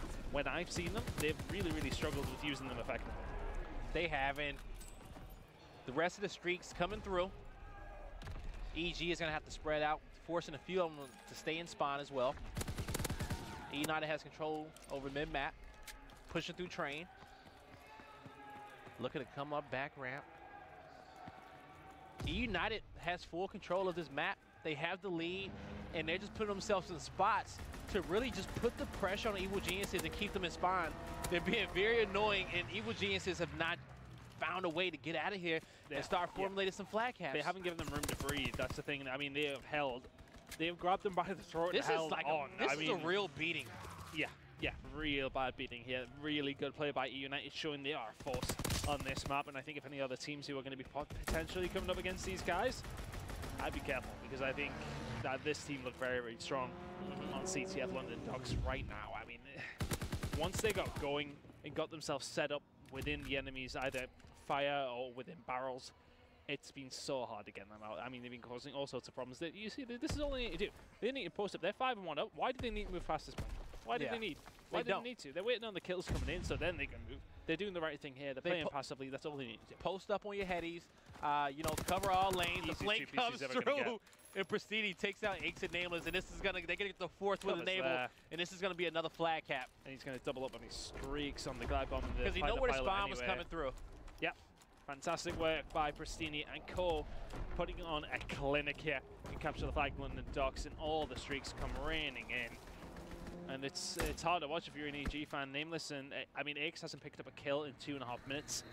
He's 3 in AD, and really is struggling. 4 and 14. Yeah, I mean, you don't want to point to that to be the total reason that they're struggling here. I will contribute, but I think E United still have been fantastic either way. But see, E United, they found an opportunity to steamroll this map, and they have done so well. And you know, at this point, it's a certain point that they get in these positions. Oh, there we go. The streaks are just flowing in. They've got a good enough lead where, like you say, they don't have to push past that halfway point of the map. So they just relax and let EG cut at them, get those extra kills, get those streaks, and just keep formulating those to flag caps. I'm intrigued. Did X get a kill at the beginning of this round, or was he 3? Did he have 3 at the beginning? He might have got 3 in like the first minute. I'm interested to see if he had 3 in the first half, and if he still hasn't actually gotten a kill this half. Nah, I think it literally was like probably in the first minute. Do you think he only had 2 at the halfway mark? So you said, yeah, he might not have no kills this half. All right, we have to keep an eye on that. There we go. He's got a kill. He's got one. Now that's just broken theory. But still, next 15. 16. But this is just a bloodbath, folks. This is the E United map win. If any guys out there are EG fans and you guys have a little hope, don't have it. Okay. Wow, just dash the dreams right there, Blaze. You know, tell them how it is. That's just tell us how gambling. you really feel. Okay, some things in life you just have to accept. This one is. This is one of those things. It's one of those things that are over. Let's start chalking it up, and let's start talking about map number 4. All right. Yeah, I mean, we might as well at this point. What is it, Ardennes? But we'll save that for our filler in between maps. But it's been so far so good. I mean, let's just talk about what E United have done right here. I think, when they got themselves posted up, they didn't get too aggressive. They got to the point where, all right, we've got a few members up in good positions. Let's try and make a play. They made the gamble for the flagpole. They get it. There's a couple of occasions where they've flagged around, and they've just kept Evil Geniuses pinned in. It can start when, you start picking up a lot of kills and you start picking up streaks. This is where it gets really bad for Evil Geniuses, and then they can start rolling them in. It makes it harder for Evil Geniuses to defend. Capture Flag is such a snowball game mode. It can be and pretty much United's setup was they had 2 guys mid-map. They had one to the right on Main Street, and they had Clayster pushed up on docks towards the bottom end. And then once they get about a streak or 2 in there, Clayster pulls the flag, or Pristini pulls the flag and pull it through and go in for that cap. And then once they had the 4-1 lead, EG had to push them. They were making some desperation pushes to try to come back into this game, and those were pretty much free kills for E United based off how they were set up. They were playing it as if they were set up for a hard point or something, and they got those free kills, got the extra streaks, and EG just couldn't come back from it. You got to be able to chalk that loss up. Well, E United looking solid in that CTF. Really good work from them. I mean, there's nothing else you can really say. It was a poor performance out of EG and a really good performance out of E United. Yeah, it was. This could have been a 3-0, but hey, we'll go on to this hard point. We'll see. EG definitely still has a chance. These are veteran players that have been in these situations plenty of times before over the years through various different Call of Duty games. So X only had 3 kills at the half. I think he only picks up 2 in the second. He was 3 of 19 when we looked at him. So at one point he went. At one point he went 0-13. Oh God, Tarek, that's not very good, man. I expect more. We were giving him praise. He's played very, very well this weekend. Yeah, no, he really has. He's had a 40 bomb in 1 match. This is just one of those maps where, and like I said, these guys have been top players in various different Call of Duty games where they know that, hey, you know what, let's just chalk this one up to the board. Yeah, wipe it off. Let's focus on the hard point. This is going to be a marathon. Yeah, I mean, I don't think he can let it affect him too much. Well, you can't let it affect him. No, you can't. If they lose this map, they drop them the losers. And that's one of the qualities of being a pro player, is not letting those losses affect you. And I'm not even gonna say a pro player. I'm gonna say that's one of the qualities of being a champion. Yeah. I'm not gonna say pro player, because there's pro players who will still let a map 1 loss affect their whole series. Lose map 1, we had a good run, and you still got 4 more of the maps to play. You have to brush it off, but I think Silly's face really showed the story of that game. Looking over towards the EG squad. The face that's on the screen right now, or a different face? No, a different face. When Silly at the end raised his eyebrows, like, well, that was a little bit easy. 6-1 in the end. I think both of them work, actually. You see E United taking those last 2 maps, and no, folks, we did not play 2 S&Ds. That was a captured flag that they won 6-1. Now we're about to go to Ardennes Forest on hardpoint. We'll see if E United can close this one out. I think they do. I think they close it out here now. I think, they're really rolling with the punches now. E United, they're getting themselves warmed up. EG been playing all day. They were playing all day yesterday. They will be hot coming into this game. They came hot into it, won that hard point. Deservedly, I think United, I mean, Arsenal's definitely give them a hand by not selecting the right streaks. I mean, I know we keep talking about that, but with it being such a close game, it definitely would have been a factor in that one. Yeah, that's 3 fighter pilots he didn't get. We can't say for definite it would have changed the game, but I mean, even if he makes a kill with each one of them, that's a kill that could have helped them break a hard point. And get, at least get, we're only talking 10 points. You know, we're not talking 100 points. We're just talking 10. Definitely could have. But folks, map number 4, E United versus Evil Genius. E United in the lead, 2-1. And Evil Geniuses will get to this River Hill first. Yeah, they are going to get control of Cave, but the rest of United are there to say something about this one. And I'm really interested to see if United start as well as they ended and started the last map as well. I mean, Evil Genius is getting points on the board. Good work by them. Enable has played really, really well this weekend from what I've seen. Putting up streaks constantly, doing really good work with this bot. And they're keeping United out here. If you can get a couple of kills here, this is really going to help their cause moving towards Ruins as well. They should pick up those final 20. We can see United have given up on that one, and they're in a position to cause problems at Ruins as well. So really good work by them. They're moving over there now, and fantastic work by Evil Geniuses. Another good start. They started well on the previous hard point as well. I do feel Enable has been the most consistent on his team. You see him picking up another double. And like you said, yeah, he is 5-0, and he's still alive, actually. He hasn't died yet. Still 5-up. See. No, I did not curse him. Still 5-0. But his teammate killed him. That's why. Okay. Okay, right. So the streaks do go down. I was thinking, I'm sure I've seen his name come up on the kill feed. I was looking at it. It took me a while to connect, but I was like, okay, well, why isn't the 5 on the streak? Because they don't count team kills towards the death. Of course, but EG, after that first initial really good Cave hardpoint, have locked Ruins down. They're on the correct side that they want to be on. We can already see Pristinia's rotating towards Bunker with 30 seconds to go. He wants to try and disrupt that here. And if Apathy wins that gunfight, that's massive for EG. Once again, they are rolling so fast into this game. 72 and rising to 6 points for E United. EG want to take this last map. And that's what we were talking about. Just having that championship mentality of not letting those maps affect the entire series. It's like talk them up, keep on going. That's going to be 2 more kills. EG has came out to a hot start in this game 4.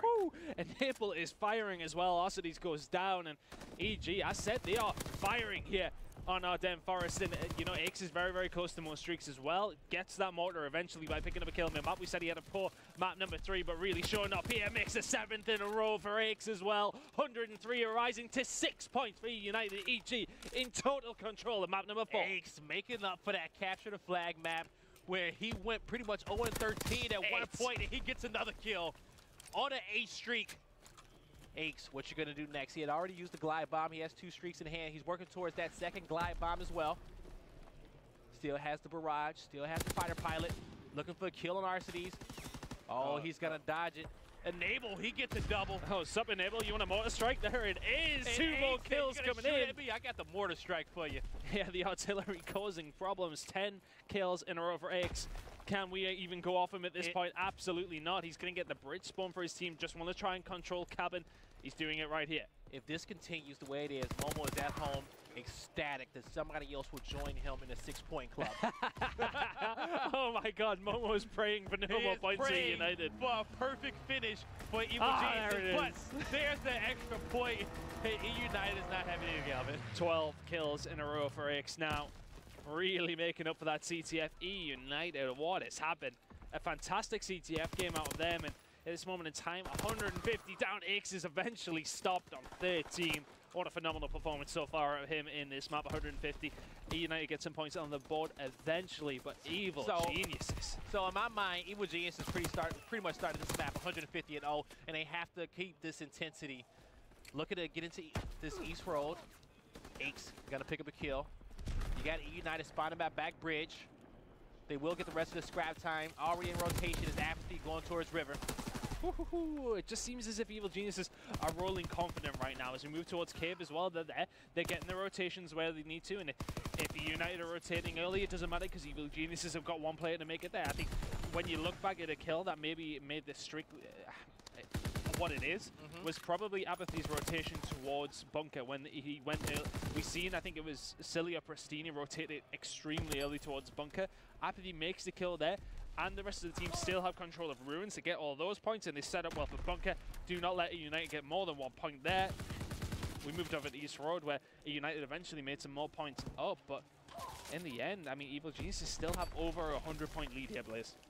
Now, you only got 19 points available in this River Hill. Evil Geniuses is already making that decision to rotate over towards Ruins. But E United has just turned up, and they are looking good, looking to make this comeback. They will have control over Ruins. Now, if they get a good chunk of this time, it wouldn't even seem like it was 150-6. Yeah, it has, they've started calling back here. Clayster streaked out as well, so that's definitely going to help their case getting back into this one. But in the last 3 points, they have managed to pick up 73 points. So really good work from them. They've really restricted Evil Genius to only about 10 or 15 as well, so they're picking up the points where they need to. It's taken them a while to get back into this game, but Evil Geniuses are in danger of being caught here. It's still 70 points in it, but the fact that EU have these streaks available is definitely going to make a difference in this game. But still, getting the kill on Nameless here as well. It's going to be able to pick up a second, not quite. Apathy and X doing work of their own. X, still 20-6 right now, and they are eventually going to be able to get that break. They've got the spawns they want. Look at the rotation there as well. Nameless is the first guy there to bunker. Yep, I was just about to say that. I love the move by Nameless. Get the rotation, get into bunker. He's going to have Apathy watching mid-map. Aches is going to be at the U. He's going to get a kill. Nameless gets one as well. So now they're going to get the rest of the scrap time. They already set up a bunker. E United pushing through Riverside, trying to get a kill. Apathy being sneaky in Fire Alley. RCDs know he may be there, and that's not going to fool RCDs. He gets that kill, but he's going to fall to Nameless. He gets a double. We want the triple. Takes down Silly as well. Zeus God walking here towards another victory for Evil Geniuses. They've just hit the 200-point mark. It's still around 100 points. E United were clawing this one back, but they've slowed down just a little bit. They can't afford to. They've already allowed Evil Geniuses a real big head start here. They have managed to lock down bunker now. If they can get these final 25 points and move over to East Road, have a good time there. We go back to Cave. We possibly go to Ruins, but at this moment in time, Evil Geniuses in command here. Still 100 points. Pristini picking up the kill on Apathy, trying to rotate around. Back river. He's going to be on bridge side. He will flank mid-map. EG needs some control. They're all mid-map sporadically with their backs turned. They get picked off one by one. So this respawn at bunker should actually help them to really get some structure on this push. But RCs will be able to pick up another one, and they will have the other two spawn and ruin. So these gonna be some good kills. That's a good one to start with. Nameless and Enable picking up one on RCs and Silly. Some streaks coming through as well. They're going to try and force them out of cabin, but E United have kept that control that they need. EG still spawning towards the back bridge. The kills do come in just about in favor of EG. Silly gets the kill on X. That's an important one. They don't want to lose cabin control. You can see that nobody really getting control of the hard point here. Evil Genius is still with a pretty hefty lead of around 70 points, and now they're getting points on the board. E United are going to go through this cabin cut, and it's not an easy place to try and break through. 3 guys, cabin alley. But Pristini got to spawn back bunker. He's looking for one, but he gets gunned down by Nameless through Fire Alley. That was a good pickup by Nameless. That could have been bad for EG. But if that wasn't, definitely Clayster. He's going to get a double, but he's going to fall as well. Now the heel's about to rotate back on over to River. Pristini's already in it. Clayster forcing EG into the cabin there, and they're going to have to keep them held there for a while. If they can pick up plenty of points on Cave here, then they can possibly do something, but the streaks are going to come in. Apathy's going to get the kill, irrelevant of that. More streaks coming in, being called in by Clayster. There's the double with the glide bomb. Can they benefit from this? They're still 80 points behind. Evil Genius has had such a hard start that it's making it very hard for United to catch up in this game. Clayster still has the flamethrower. I think he's calling, somebody's calling a flamethrower in towards that point there. Is it Silly or 19 and 21? I'm not 100% sure, but I can hear the flamethrower going off in the background there, and it's actually going to only be Apathy left alive. Gets the turn and burn on Arcides, but it's not going to make much of a difference. Cave is momentarily still in control of United. EG only need 30 points. They're going to already rotate to Ruins. They spawn there, actually, so that worked out for them. So they're going to be set up on Ruins, looking to get Clayster. He's going to fall. Now watching mid-map. They're in prime spots. 50 points Gets difference. one, looking for the second one. Now points coming in their favor, only 30 points away. United needs to flood into Ruins. RCs gets one, the stab coming in from Apathy. He's gonna fall as well. Smokes are coming out from United here. They're trying to get this break on through. Enable answers back again against Pristini. And Evil Geniuses are in control once again. Arcides goes down as well to X, who's having a fantastic game at 31 and 14. They're completely outslayed United here, and they are only around 12 points away, I should say. Apathy really lightening them up in the middle of the map here as well, and this could be it for Evil Geniuses. They can tie the series up. They want to go to map number 5. I don't like the move by Apathy there. He desperately said, hey, nobody's healed. Let me die for it. He should have just kept his position. He knew those guys had to come around his corner, and his teammates were spotting back Bell. But when EG only needed a few points, they just keep going for the early rotations, which I respect it. I think that's a great play. Get set up, make it a lot harder. United are sending everyone here. They're not even picking up the scrap. They need to send everybody.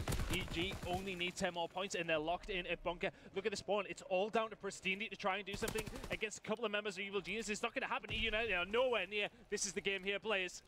EG is going to tie it up 2-2, taking both hard points.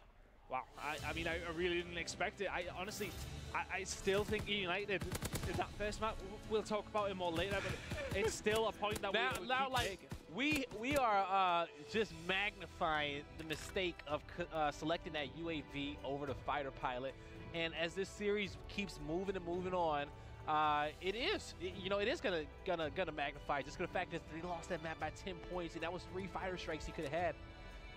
But I mean, that game there, I mean, you've got to give props to Evil Geniuses, especially to X. If you come off the back of a terrible performance, on the CTF, it was 4-19 towards the end of the game. Yeah, he went 0-13, but then he bounced back right away and just landed, just slayed up E United, put on a clinic and map number 4 in that hard point. Yeah, did very, very well. That streak that he went on was about the same death streak that he went on in the previous map, actually. It's a really good way. He made up for it, guys. I mean, this start from Evil Geniuses, look at that.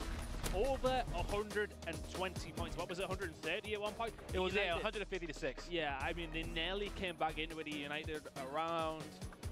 I mean, this was as close as it really got. I mean, it got close towards Runes. It was like 50 or 60 points, but really, EG, when you've got that sort of lead, you should never, ever, ever lose a hard point if you've got that much of a lead that early on. And, of course, it came down to bunker where they close it out. And really good work by EG.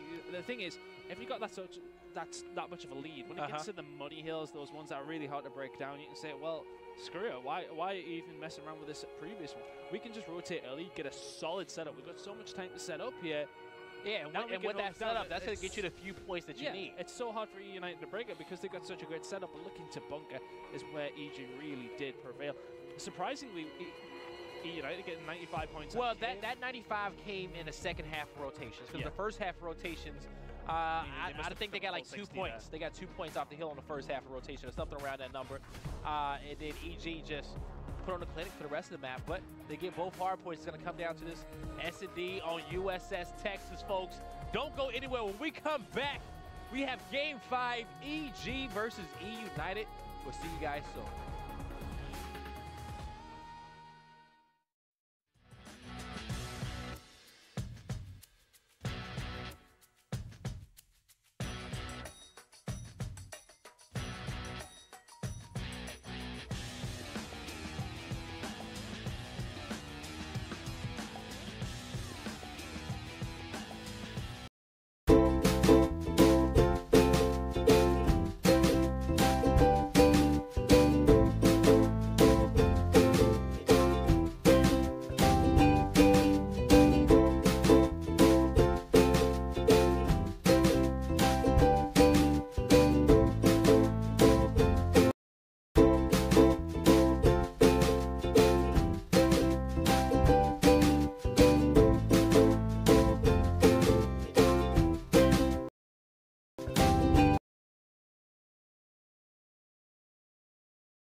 plays coming from these boys. Okay, I'm interested to see if Arcides is using it as well.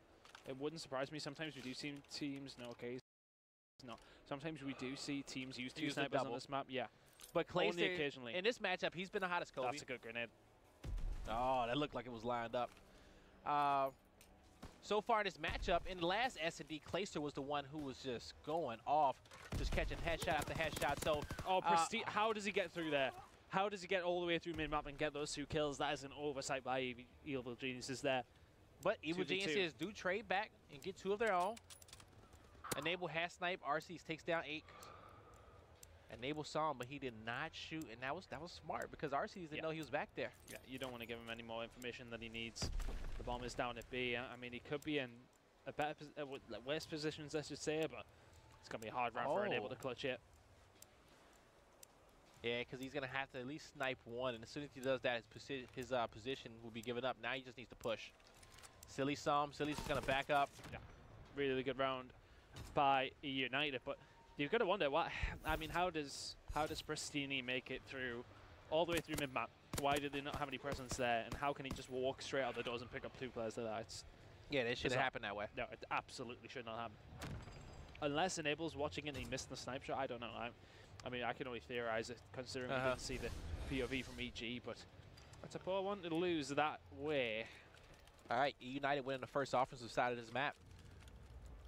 On their side, 2 kills, what am I talking about?